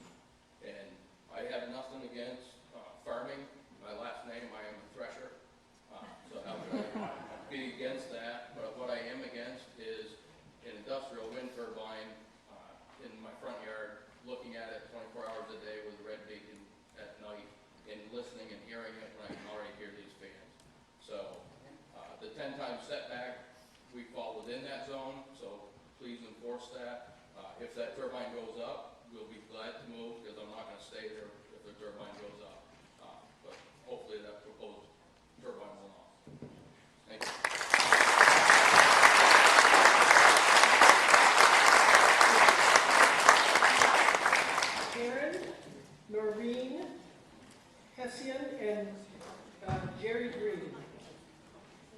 My name is Karen Jenny, J-E-N-N-E, and I live in Derby Line. First of all, I want to thank the board for adjusting the sound standards and the setbacks that they have. I was formerly in the Derby Select Board and was involved in the Derby Line Wind Project. I believe this is a step in the right direction. I wish it had gone further. I wish the decibel level was lower. As far as the setbacks, I agree with what you got now, but I would hope you would consider some sort of international setback, because in the Derby Line project, they did create an international incident with the proposed locations at that time. Some properties straddle both the United States and Canada. I think that needs to be considered so we can get along with our neighbors. In our case up there, there's a shared water sewer system, which is going to have an effect on the setbacks on those proposed projects. But I agree with what you've done, and I believe it's a step in the right direction. Thank you.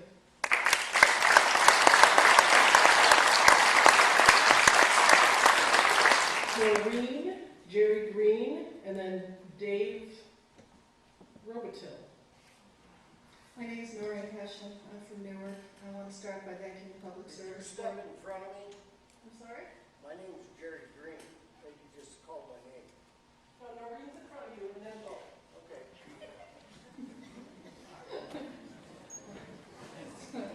I want to thank the Public Service Board for hosting this hearing tonight. I want to start by saying I'm not a climate change denier. I'm a Vermonter, and I'm an environmentalist. And I'm for doing every smart thing, every efficient thing, every useful thing that has a meaningful and quantifiable impact on reducing greenhouse gas emissions, while never destroying our environment, nor harming our wildlife or our people. The Public Service Board's taken comments on this topic from Vermonters for years, and to my knowledge, prior to this proposed sound rule, nothing has been done to enhance protection for Vermont citizens. Industrial-scale energy developers enjoy a privileged status in Vermont because they masquerade as environmentalists while reaping huge profits, and neighbors who suffer and deserve compassion are ridiculed by those developers and dismissed by industry cheerleaders. It's my sincere hope that this time the concerns of Vermonters and our neighbors will take precedence over the interest of developers and their lobbyists. My husband and I have talked about building a new home on our land for 22 years. I don't know if we're going to do that, but it shouldn't be up to the industrial wind complex to determine where I build a home on my land. The Public Service Board rule proposes sound measurements be 100 feet from a residence. This measurement should be from my property line, not from the location of my current home. I have the right to use all of my property, and you have the responsibility to not create confusing loopholes that would allow developers an unconstitutional taking of my private property.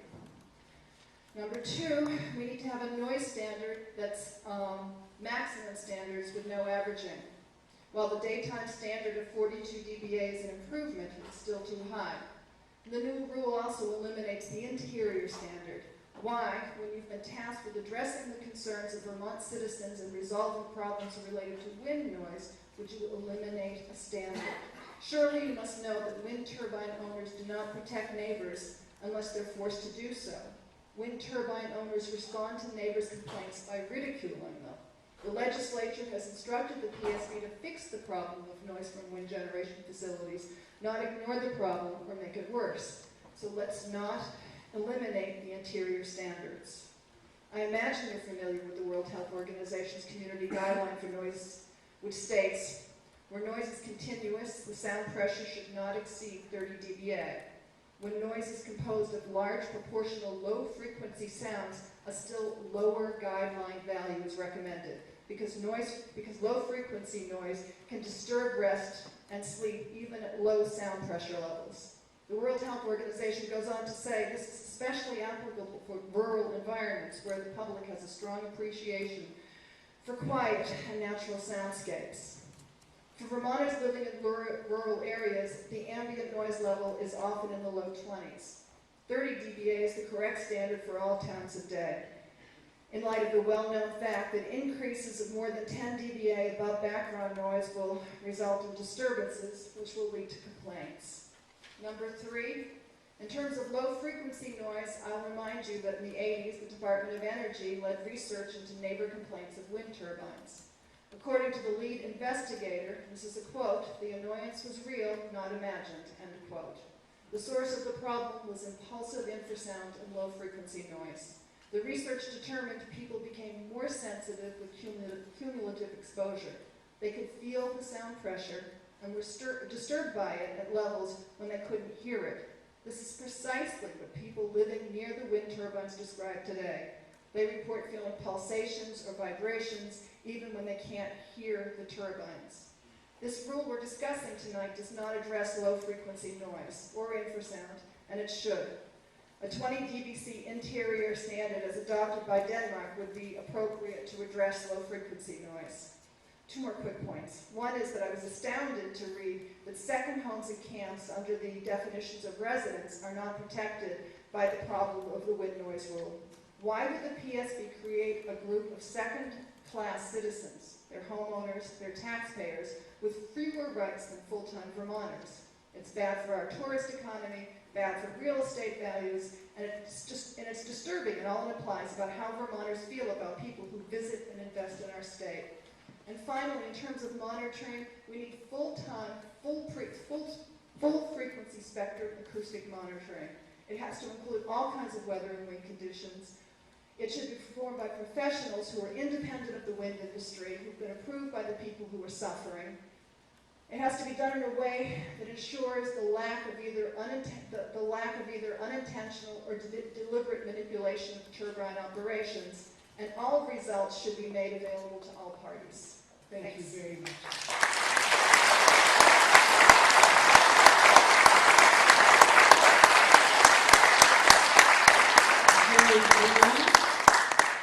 Dave Robitel, Sally Colopy. Hi, I'm Gary. I live in Lowell, Vermont. Anybody don't know me, probably don't want to. I live fairly close to the wind turbines, and I cannot hear them. And I've heard all kinds of stuff about noise and stuff. I got some fellers drive by my house about 4 o'clock in the morning and got these pickup trucks and them souped-up mufflers on them. Pisses me off. And it wakes me right up. But there's no law against that. There's no guidelines. There's nothing. Some lady here was talking about the Nelsons and their financial issues. I'm sure the Nelsons are very well financially sound right now. So I don't understand, and as far as our wind turbines that we have up here on the mountain, at one time, that mountain was for sale. And everybody in this room had a right to buy it. But nobody did. The guy that owned its grandson bought it and did something with it. He didn't build condos on it. He didn't turn it into Stowe. He didn't turn it into Burlington. It's still a mountain. And those wind turbines don't bother me a bit. Not one bit. And as far as animals go, you're not supposed to go up there, I guess, but there are still animals up there. You gotta go in the back way. You can find them. Don't walk up the road, because they ain't there. Go in the woods.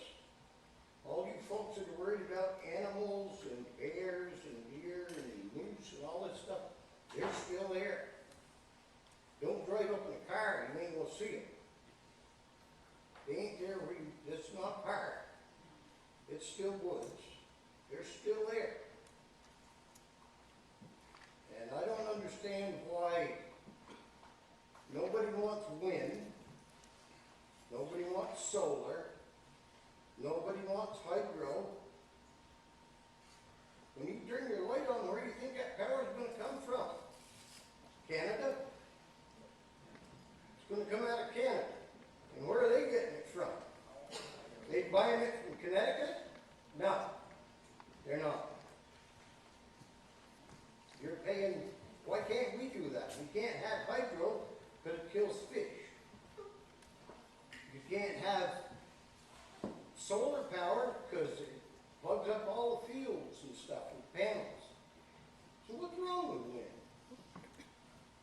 I can't hear it. I can see a lot of the towers from my house. Sit on my porch at night and I like to see them turn around. I think it's pretty cool. My name is Jerry Green from Lowell, Vermont. Thank you. Kills the bats. Kills the bat. Bullshit. Thank you. David Robitel, Sally Callipy, and Robin Clark. Dave Robitel, R-O-B-I-T-I-L-L-E. I'm a resident of Lowell. Thank you for being here. I wish the hell I wasn't. I'm getting old and I'm getting crotchety and I'm tired of getting up here and saying the same thing over and over and over every time somebody gets a bee in their bonnet. Besides, they found a better way to shut down the windmills. And this, to me, just represents another way to try to shut down the windmills. If you lower the level of sound to an unattainable goal, as Arlen just demonstrated quite clearly, then you will shut them down.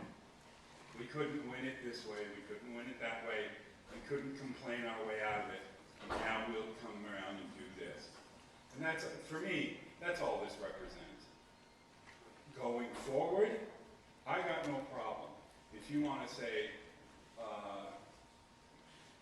windmill projects from now on have to have this, I got no problem with that. But I grew up in Vermont where people treated people fairly. And at the time, this level was accepted and it's been maintained. Has it been violated a few times? Yes. I read the report, I couldn't believe it. I think out of 365 days, it was violated 4 times, I think I read. Come on. Show me another industry in Vermont that's that quiet. Okay? I live right here at the corner of 58 and 100. The last thing, when the leaves are off the trees, you can come and stand in my south pasture with me and my alpacas, and you can see every one of them. Never heard them once.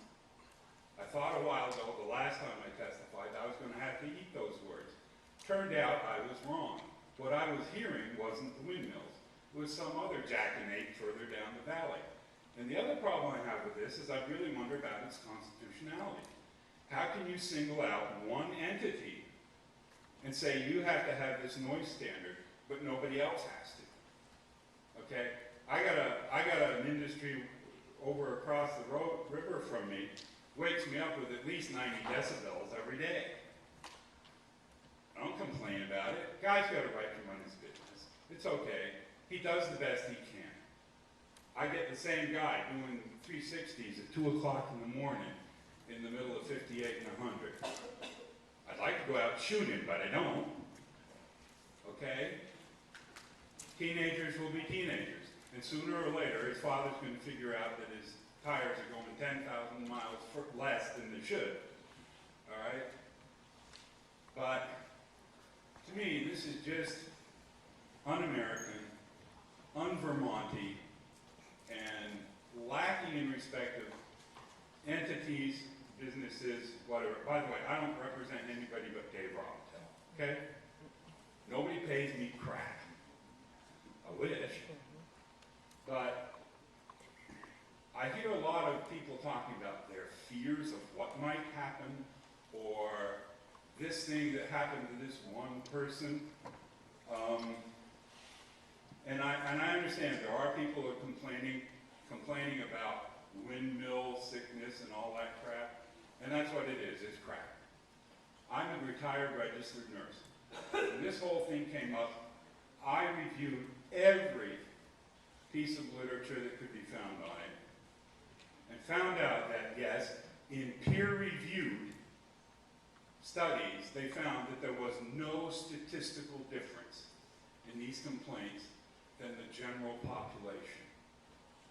Period. If that were true, then everybody who lives on I-95 between Hartford and Washington, D.C. would be complaining about infrasound.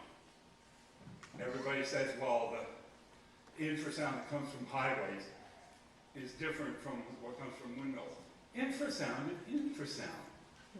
It doesn't change its quality. It is what it is. Now, are there people who might be a little more sensitive to it? Possibly. But I suspect they're really rare. And as a nurse, I can tell you that every symptom that I've heard described is also a symptom that can develop. You wouldn't know about this, but if you're over 30, That was good. It's still, you're 5 minutes. all right, I'm just going to say, as a nurse, I've treated lots of people with tinnitus. Not one of them lived near a windmill.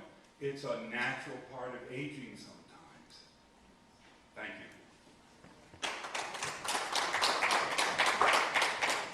Sally Colopy, Robin Clark, and Steve Terry. And there are a few seats up here, folks, if you want to come forward. Sally Colopy, C-O-L-L-O-P-Y. Hi, I live in Fairfield, Vermont, and will be affected by the proposed Swanton Wind 20-megawatt industrial wind generation facility. The proposed Swanton Wind facility would be the largest turbines to date, closest to homes, with the closest being 1,800 feet away. Unlike we heard Mr. Luongo at 2 miles away, and I'd be really curious to know how many miles away some of these other folks live that have spoke today. Certainly not 1,800 feet, I know that. Over the past 5 years, not one noise complaint has yet to be resolved from an existing wind facility. Why on earth would you want to create more problems for Vermont families? My assumption is that you don't want to, which is why you drafted these proposed new noise standards. As the Comprehensive Energy Plan says, learn from the operation of existing wind projects to inform any future recommendations for sound. Wind supporters compare decibel levels of everyday noise generated from different activities. Most recently, the inaccurate, misleading 2-page flyer from REV. For example, we're accused of not wanting anyone to mow their lawn, farmers to use their tractors, loggers to use their chainsaws, etc. This is a ridiculous argument made for supporting harmful noise levels from industrial wind. I am 6 miles away as the crow flies from the train station in St. Albans. I know that when the train comes into the station, the whistle blows at 90 to 110 dBA, as required by law. If I chose to live in St. Albans, I would know this and accept this. Also, I would know that the train comes and goes at certain times each day and can plan for it accordingly, and that the whistle only lasts around 1 minute and then is then over. A nearby farmer has our 7 acres, so twice a year for up to 4 hours daily for about 4 days 4 days on the tractor will be working the field with up to 90 dBA decibels, like the wind industry says, that we don't want. The tractor is not running 24/7. It is predictable. It is also not waking me up from a sound sleep at 2 o'clock in the morning, day after day after day, so I have to get up and go to work next day. To compare industrial turbine noise to living in the city also makes no sense. People who choose to live next to the airport know that there will be loud airplane noise daily. One of the main reasons we left Winooski was due to the noise and light pollution. We wanted to live where it was quiet, rural quiet. Some ambient noise levels around Fairfield Pond, where we live, registered at 20 dBA. That is why we chose to live there. I did not choose to live next to a 20-megawatt industrial wind project where unnatural noise levels can wake you up out of sound sleep, disturbing your sleep regularly throughout the night, day in and day out. I do not want to learn what that is like from experience. I know from talking with other victims of industrial wind that it is horrible, bordering on being a form of torture, an experience that people should have a choice to subject themselves to.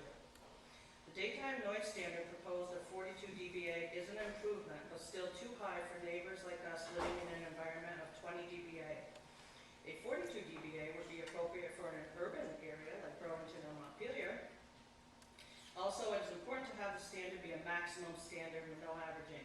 Averaging allows for high spikes that would be out of compliance and is used by the industry to hide violations. The measurement rule being 100 feet from the home should be at the property line. Neighbors should be able to peacefully enjoy all of their property. With a resident standard rather than a property line standard, the board is proposing to continue the taking of private property for a public good in violation of Article 2 of the Vermont Constitution, as wind turbine noise pollution would be allowed to trespass on neighbors' private property. Due to the extreme quietness of rural communities where industrial wind is often proposed, the nighttime standard of 35 dBA should also be the daytime standard. It is imperative to add back in the 30 dBA interior standard. The World Health Organization recommends 30 dBA for healthy sleep. If the standard is 35 dBA at a distance of 100 feet from a residence, you more than likely would not be able to achieve the 30 dBA interior standard. An increase of 10 dBA above background noise is well documented to generate complaints. Vermont has been a leader in so many ways that I've been proud of. Industrial wind is not one of them. You have the ability to protect Vermonters with these new standards. Vermont can be a leader in our renewable energy goals without sacrificing our citizens. Strong standards will reduce, possibly even eliminate complaints being brought before the PSB. We can protect our citizens, respect our communities, and still achieve our goals. Thank you.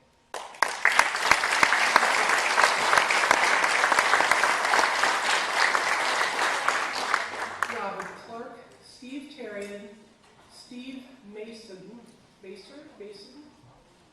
So we'll go with Rob. Robin Clark, from Lowell. I'm probably one of the ones in the minority that speak against the industrial wind project, and I sat through 3 weeks of technical trials with expert witnesses and testimony, and here we are, we're still having this debate. I think that you are starting in the right direction with the standards. However, we've heard about the need for real-time monitoring by independent companies and to share so that the neighbors don't have to be responsible for policing the noise impacts. I do live 1.6 miles north of the project, and I have to say that I don't have constant problems with the impacts, and when I do, I have to call or email Green Mountain Power. I have been at properties that are much closer, friends of mine that have had extreme impacts and had to leave their property. I have ridden on horseback over the Bailey Hazen Road. I have ridden on the Eden Road, and the impacts on those areas are just horrendous. Those people and me, myself, were naive to think that we had agencies in place to protect us, protect the wildlife, and protect the mountains and our watershed. And I have to say it was quite an eye-opener to see what we ended up with. Hopefully this is a step in the right direction and not another dog and pony show that we have been forced to or participate in with very little results. But I do thank you for coming. I also think that you're apt to get a biased opinion coming to Lowell because many people in Lowell are very happy with their tax relief, not so much the production of green energy. Many of the people that spoke tonight live way beyond the 1 mile setback, so that's another biased opinion as far as I'm concerned. I think that should have probably been asked when people said they were from Lowell, how far are you from the project? I think there were maybe 1 or 2 that might be within the mile, but most everybody was 2 miles or more. Thank you.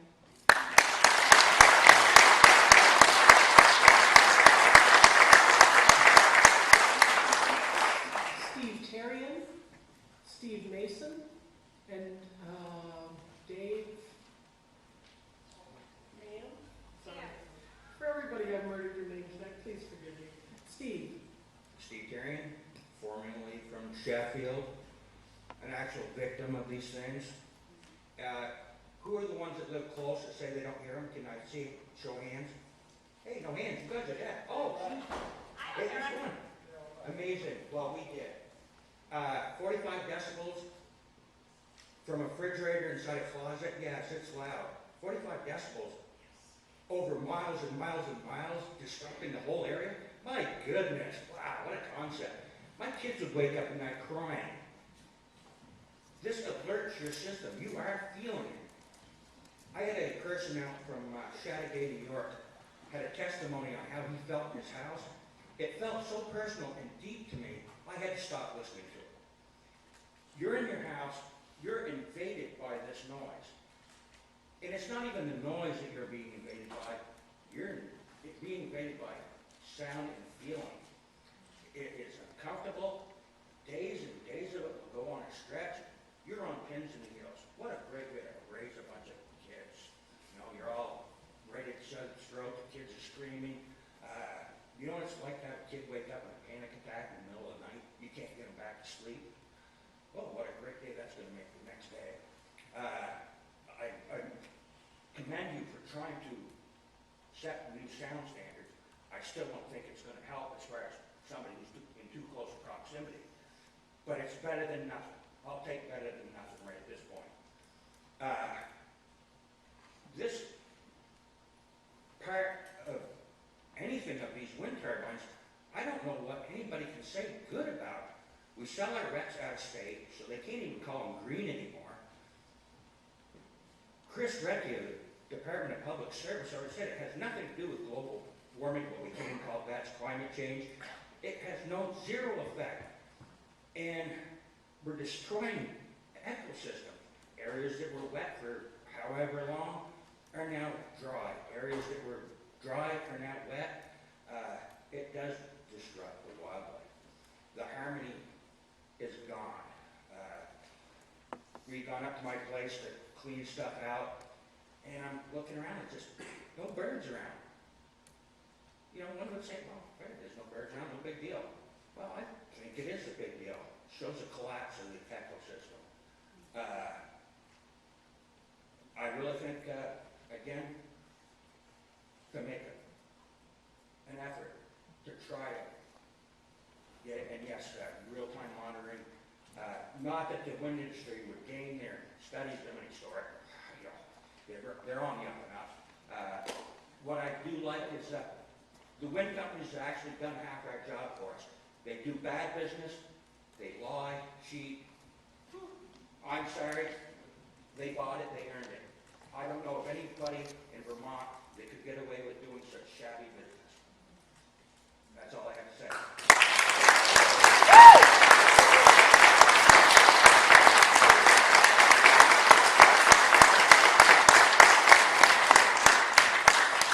Steve and then Pam Tebow.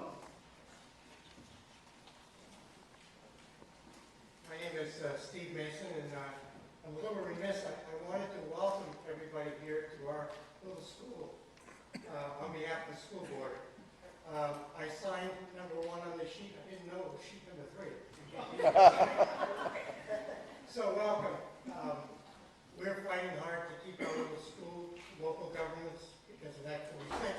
But that's not why I'm here tonight. I'm here tonight because I live in Lowell. I see 17 of the towers from my front porch. I look at them often, but I'm not offended by them. How far away? We're about maybe 3/4 of a mile, something like that. I've never measured it.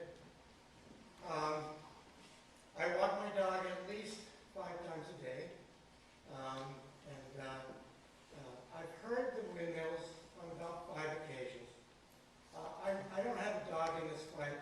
I'm just here to tell you what I know from my perspective. My family has been here since 1845. I'm first generation Lowell.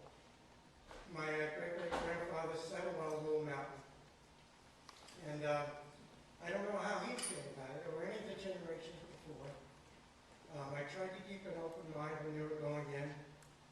I think we made the transition with an open mind. The fact is, they don't affect us. I don't doubt that some people are affected, like I am, about poverty and my interest in education. So I honor the people that feel that way. I'm just telling you the way it is for me. Thank you.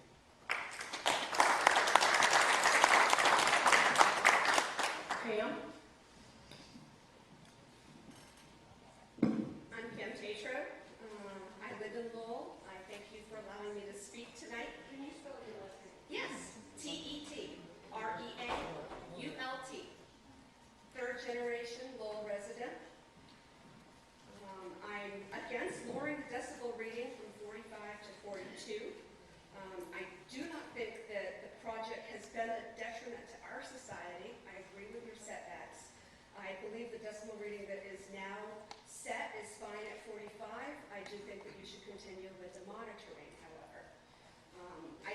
unreasonable to single out commercial wind, not take into consideration other businesses in the area in Vermont that may or may not hit that 45 decibel. If you're going to change the sounds, it needs to be for all commercial properties, not just industrial wind. I live at 844 Irish Hill Road. I am 1.9 miles from the Lowell wind project. There have only been 2 occasions since the project has been running that I have heard them. Actually, one's inside and one's outside. It was when the project first started, and it was a windy, there was a storm, a gust coming up, everything was blowing around, and I could hear the swoosh of that. As far as in my daily life, they do not offend me in any way. Turbine 6 is right in front of my porch. When the leaves are off, I can see a lot of the others. I also own properties up on Route 58. We can see them. That's further away. That's about 4 miles. No problems there. But from the 1.8, 1.9 range that I am, I have had no adverse reactions or symptoms. I do have sleep apnea. I've had it for 10 years. But I don't think the wind project wasn't even formed then, so I'm not sure what I could blame it on. But I do believe that there are health things that some people feel. However, last year, our health commissioner, Harry Shen, had made a statement that there was no scientific evidence linking the wind project, the wind turbines, to any adverse human health risks. So I think we need to look back at that, and there have been other studies. As Alden did when he first started with the lower decibel here inside this room, there are also, you can Google the noisehealth.com and see where they say at 50 decibels, it's a refrigerator. At 60, it's an air conditioner. Flushing a toilet is at 75. You know, a vacuum cleaner is at 75. An alarm clock in the morning, your garbage disposal. There's many things that come and go throughout the day. I am in no way a camera or video person. However, I have something I'd like to just show you that you would be able to hear there. And that is from my house, Friday evening at 8:30, and then this morning while it was raining. Well, can you hold up the microphone? I can.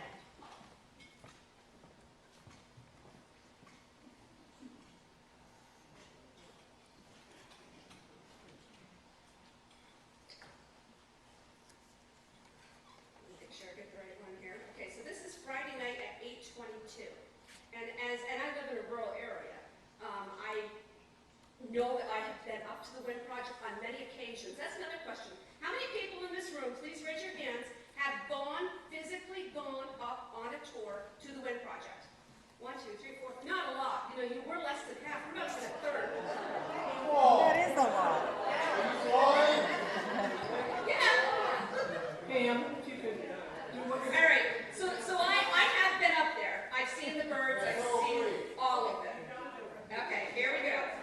Here we go. Do you guys hear the wind turbines going? Were they running that night? Yeah, you can see them. See, you can see them. If you listen quiet, you hear the crickets. Those aren't crickets. I have a cricket. I have pond right beside the house. Those I are have a peepers. I have a pond. You grew up in Vermont? Yeah, all my life. Imagine that. I even got cows around me. Yeah. Excuse me. I'm sorry, we're not going to get into a back and forth. Thank you, Pam. We have had a little back and forth today. There are just a few more people that we skipped over that I'd like to try to get back to. Because even though we're at 9, we got a little more time. So, Giselle was one person who ceded her time. We have time now if she's still here, if she'd like to come forward. And you can pronounce your name correctly. So. Giselle.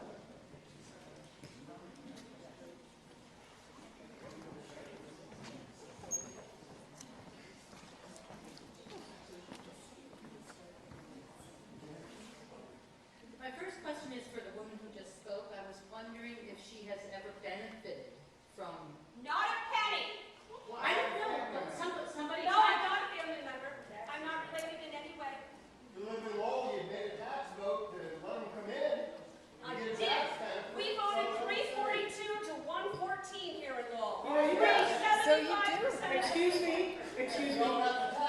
Sorry, time out here. You guys have done so, you really have made me proud because you've done so well. So let's not start casting aspersions on each other. Let's let this woman have her say. I was just asking a simple question. I didn't expect you or need you to be that loud to answer. I could hear you. I, for some reason, had the impression that you had at one time worked for them helping with the tours. I might be mixing you up with someone else, perhaps. I don't know. Father-in-law. Perhaps. So I'm allowing for that, but I was trying to ask you the question. I didn't expect you to have to talk with anyone else. But in any case, on speaking to some of the things that other people have spoken to in the past, earlier this evening, some folks have forgotten to allow, I think, have forgotten to allow for the fact that the terrain is different in different places.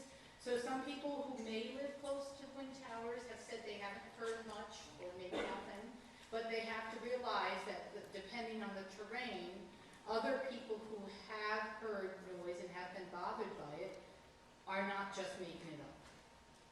I think that hasn't really been addressed all that much, or hasn't been acknowledged enough. So, and another thing I noticed earlier is that some people seem to assume that everybody in the room is benefiting from power in general. One man made some comment about every time you turn the light bulb on. Well, there's quite a few people in this room that are totally off the grid, myself included, for over 20 years. So I don't really want to be lumped in and have other people tell me that you're benefiting from the towers or from the power they produce. And if they did indeed actually produce power just for this town, that might be a little bit more, that would be different. It wouldn't necessarily be good to have them on top of the mountain. It would be better to have them someplace that's already cleared. And most of the industrial wind towers, as far as I know, most but not all, do not benefit the town directly that they're in. And as far as the tax break or the taxes are concerned, they don't actually pay a tax bill. It's in lieu of a tax bill they're paying.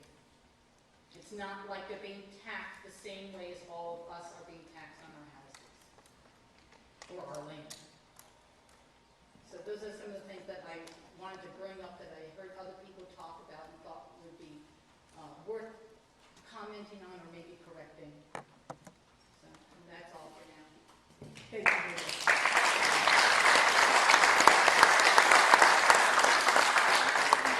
We had the Rowleys earlier pass, and I think they left, but if they're here, they have an opportunity now. Pat Sigway? Okay, thank you. Now, we're to the point where, does anyone else who hasn't spoken want a chance to speak? We'll start, the person behind you raised their hand first, so we'll start back here with this woman. If you could come forward, please. And then we'll go to the gentleman in the back row and this gentleman. All I can say is I know the decibels and everything. On nights that the wind comes from Albany way, you can hear it. It sounds like a helicopter over in the field far away. But it goes away. It isn't something that's 24/7, 7 days a week. They're ugly to look at. I feel that when they do come into a place where they need to go or somebody wants to develop, it divides the town. It divides towns. It divides friends and peoples. And people don't think of that. They think of their health and everything else. But it really bothers people amongst the town. And it hurts people. It divides them. And that has a lot to do with the town to keep it sound and safe. And as far as the noise, the animals, yes. There's other things that happen. I mean, I hunt and everything, and I know it does bother. My horses acted funny for 2 months before they started going. They could hear it, but they couldn't tell where it was coming from. They go out now. And I imagine there is some things that do happen where it does bother people that are a little bit farther. I have a friend that lives up on Mount Norris, right across. Some nights when he goes, he has to shut his window because he can't even hear his TV, because it's straight across the valley. It just depends on where you are and at what time. But I think for anything, anybody that can see those strobing lights, they said they were going to have something put up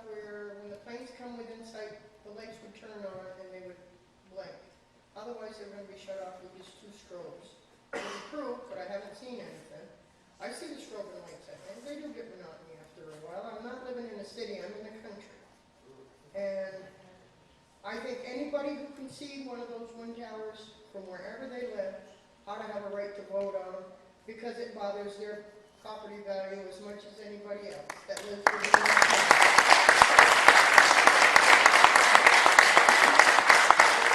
We didn't even hurt our own town people. We hurt Troy. We hurt Westfield. People see them in Newport Center. When you come down off from Sheffield Heights, you see Sheffield, you can see Lowell. I mean, you go by a solar field, you go by it, you don't see it again. If they're on your roof, you see them, you go by them, you don't see them again. These you can see as you're traveling along. Out west, people are traveling, there's nothing out there. But up here, Vermont was noted for the Green Mountain State, and every one of the Vermont ridges up here have towers on them. We don't see any down in Burlington and Lake Champlain. It's going to hurt fish, it don't hurt animals. They put arches in water. They put columns in water for bridges. It's the same thing to put a tower on it. Let's see some down in Burlington and Champlain and down that way. And see some guys out in the north and see out there in this one. And see some guys in the valleys. What's good for the goose is good for the gander.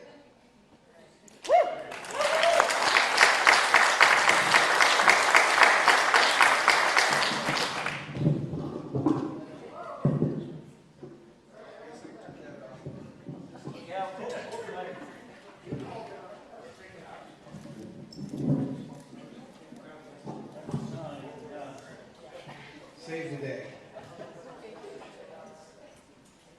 My name is Dion Rimdag. I'm from Huntington Center. Can you please spell that?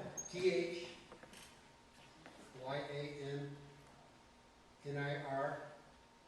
That's the second name.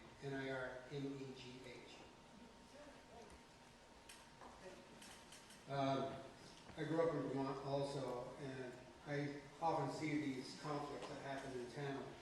And I agree with this woman over here that just said about this issue is tearing apart Vermont towns, it tears apart towns in Wyoming, it tears apart towns in California, anywhere in the United States it's tearing apart towns.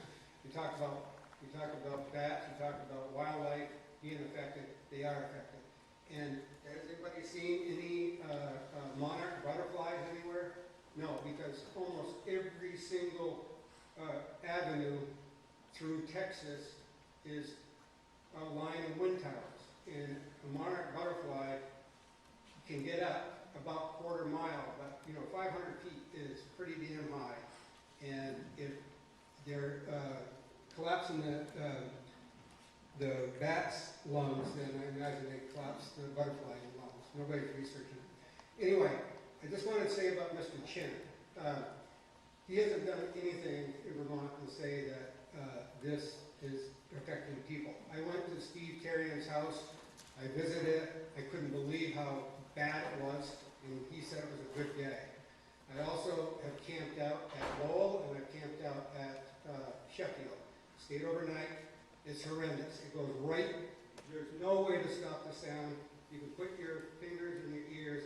It goes right to the pineal gland in the middle of your head. The closer you get to the ground, you feel the vibrations. How do you get rid of moles in your yard? You put a little windmill in your yard to get rid of the moles. We got these things 500 feet. So there's sound and there's vibrations. I took a Vermont health officer up to Sheffield. We stayed overnight. He couldn't stand it either. By 9 o'clock at night, we were agitated as hell. Next day, we were agitated. Did we find any animals the next day? No. Was there any wind? No, there was no wind whatsoever. Wind wasn't even blowing, but all night long, they turned on 4 turbines, turn them off, turn on 4 turbines, turn them off, turn on 4 turbines, turn them on. If all of them had been gone, I don't think we would have been able to stay there. They're up almost to 100 decibels when you're close. He said that he could not say anything to Mr. Chen because he was paid by the federal government and he was afraid to lose his job.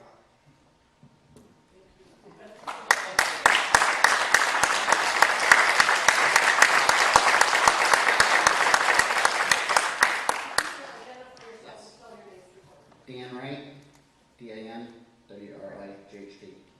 I'm a Lowell resident. My kids are the 5th generation. We've lived here all of our life. We are, my father-in-law and mother-in-law, Gert and Andy Tatro. They're the ones that helped spear up this operation on wind.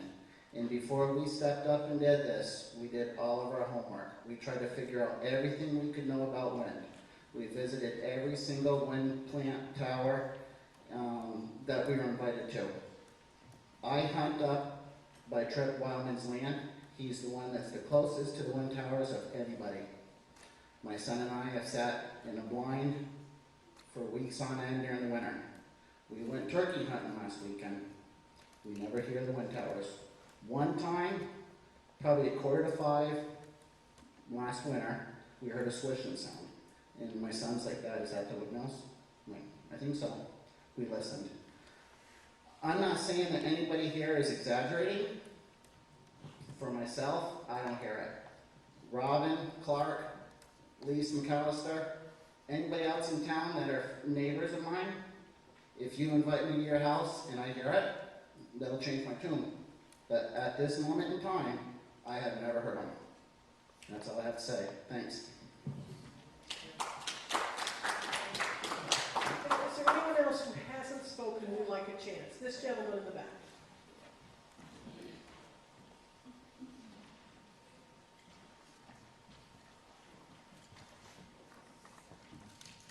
And if you could identify yourself and spell your name, that'd be most appreciated by the court reporter. My name is Dennis Liddy, and I live in Westfield. I also own a camp in Eaton. And talking about doing homework, they built this project, and I was on my way back from Eaton to Westfield one day, and I'm following this flatbed truck, and it's carrying these at least 3x3 cement blocks that I turned on and drove up the road to go up the mountain. So something blew out up there that they needed those bulkheads for. So somebody's homework wasn't done.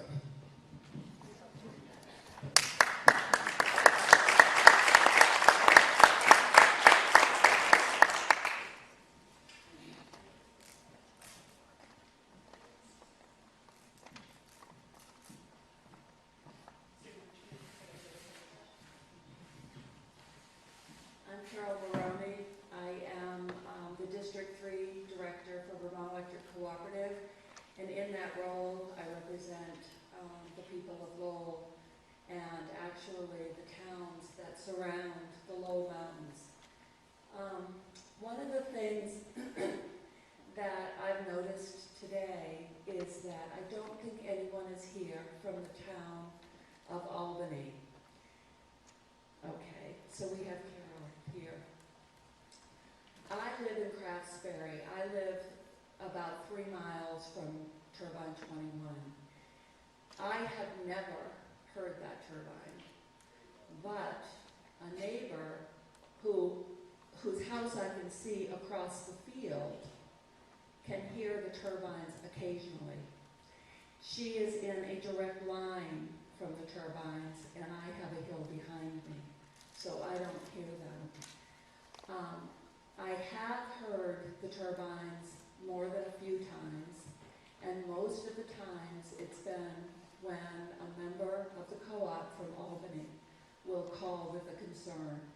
And I have heard the turbines so loud at one point that it sounded like a plane taking off, a jet at an airport.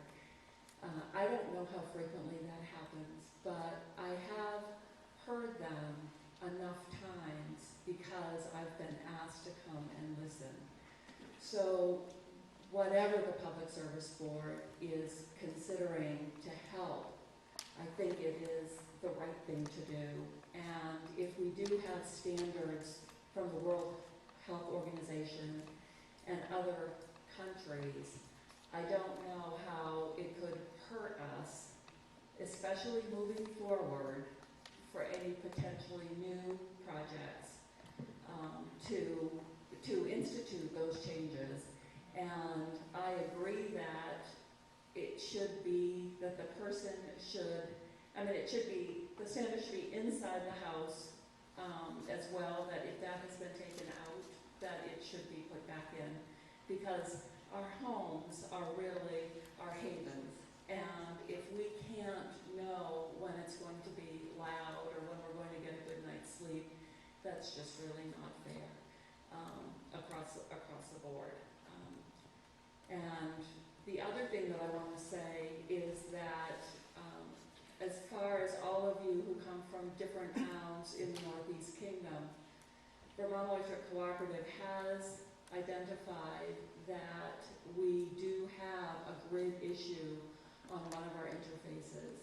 And so building new renewables in the Northeast Kingdom no longer is useful in putting renewable energy on the grid, because it means curtailing one renewable energy resource to allow another to run. And I think the goal of the Public Service Board in approving these projects is to put more renewable energy on the grid, not just to build it. And I would also say that the reason that these are being built in the Northeast Kingdom instead of Burlington and some of the other places is because the land in the Northeast Kingdom is here. It's more abundant and it's usually less expensive. And so that's what the developers are looking for. But thank you very much.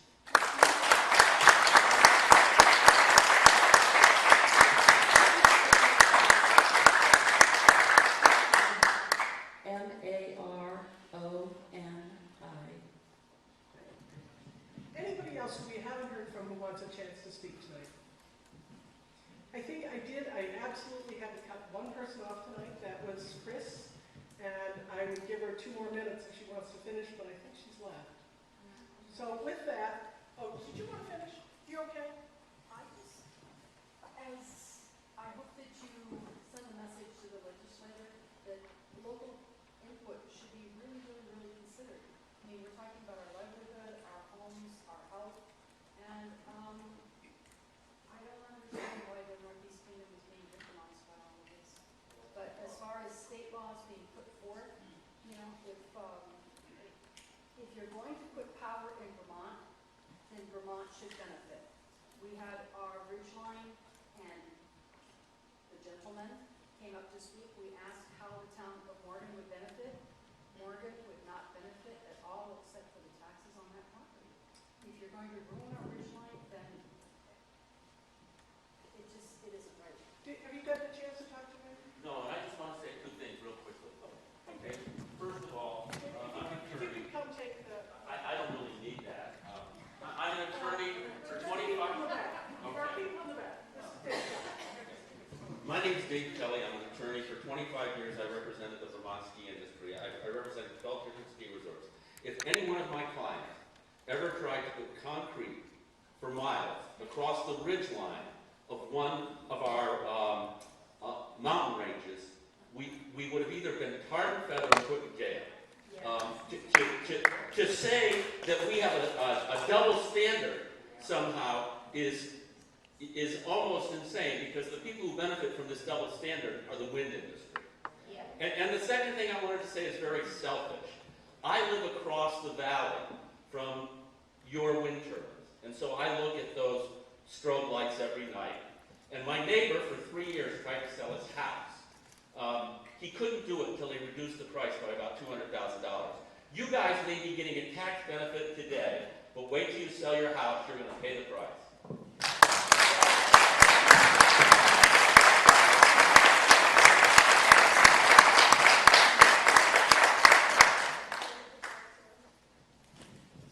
Thank you all very much for coming out tonight. Thank you for bearing with us with the seating problem.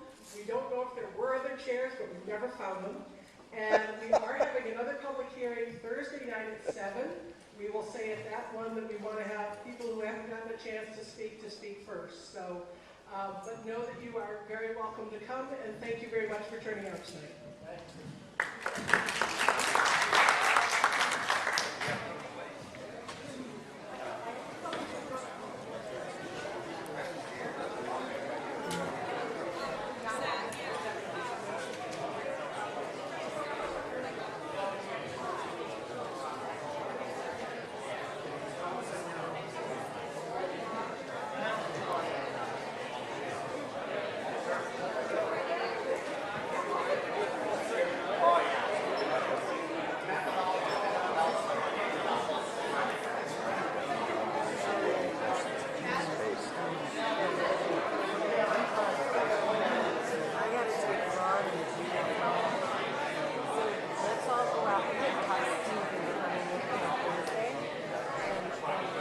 go out for a drink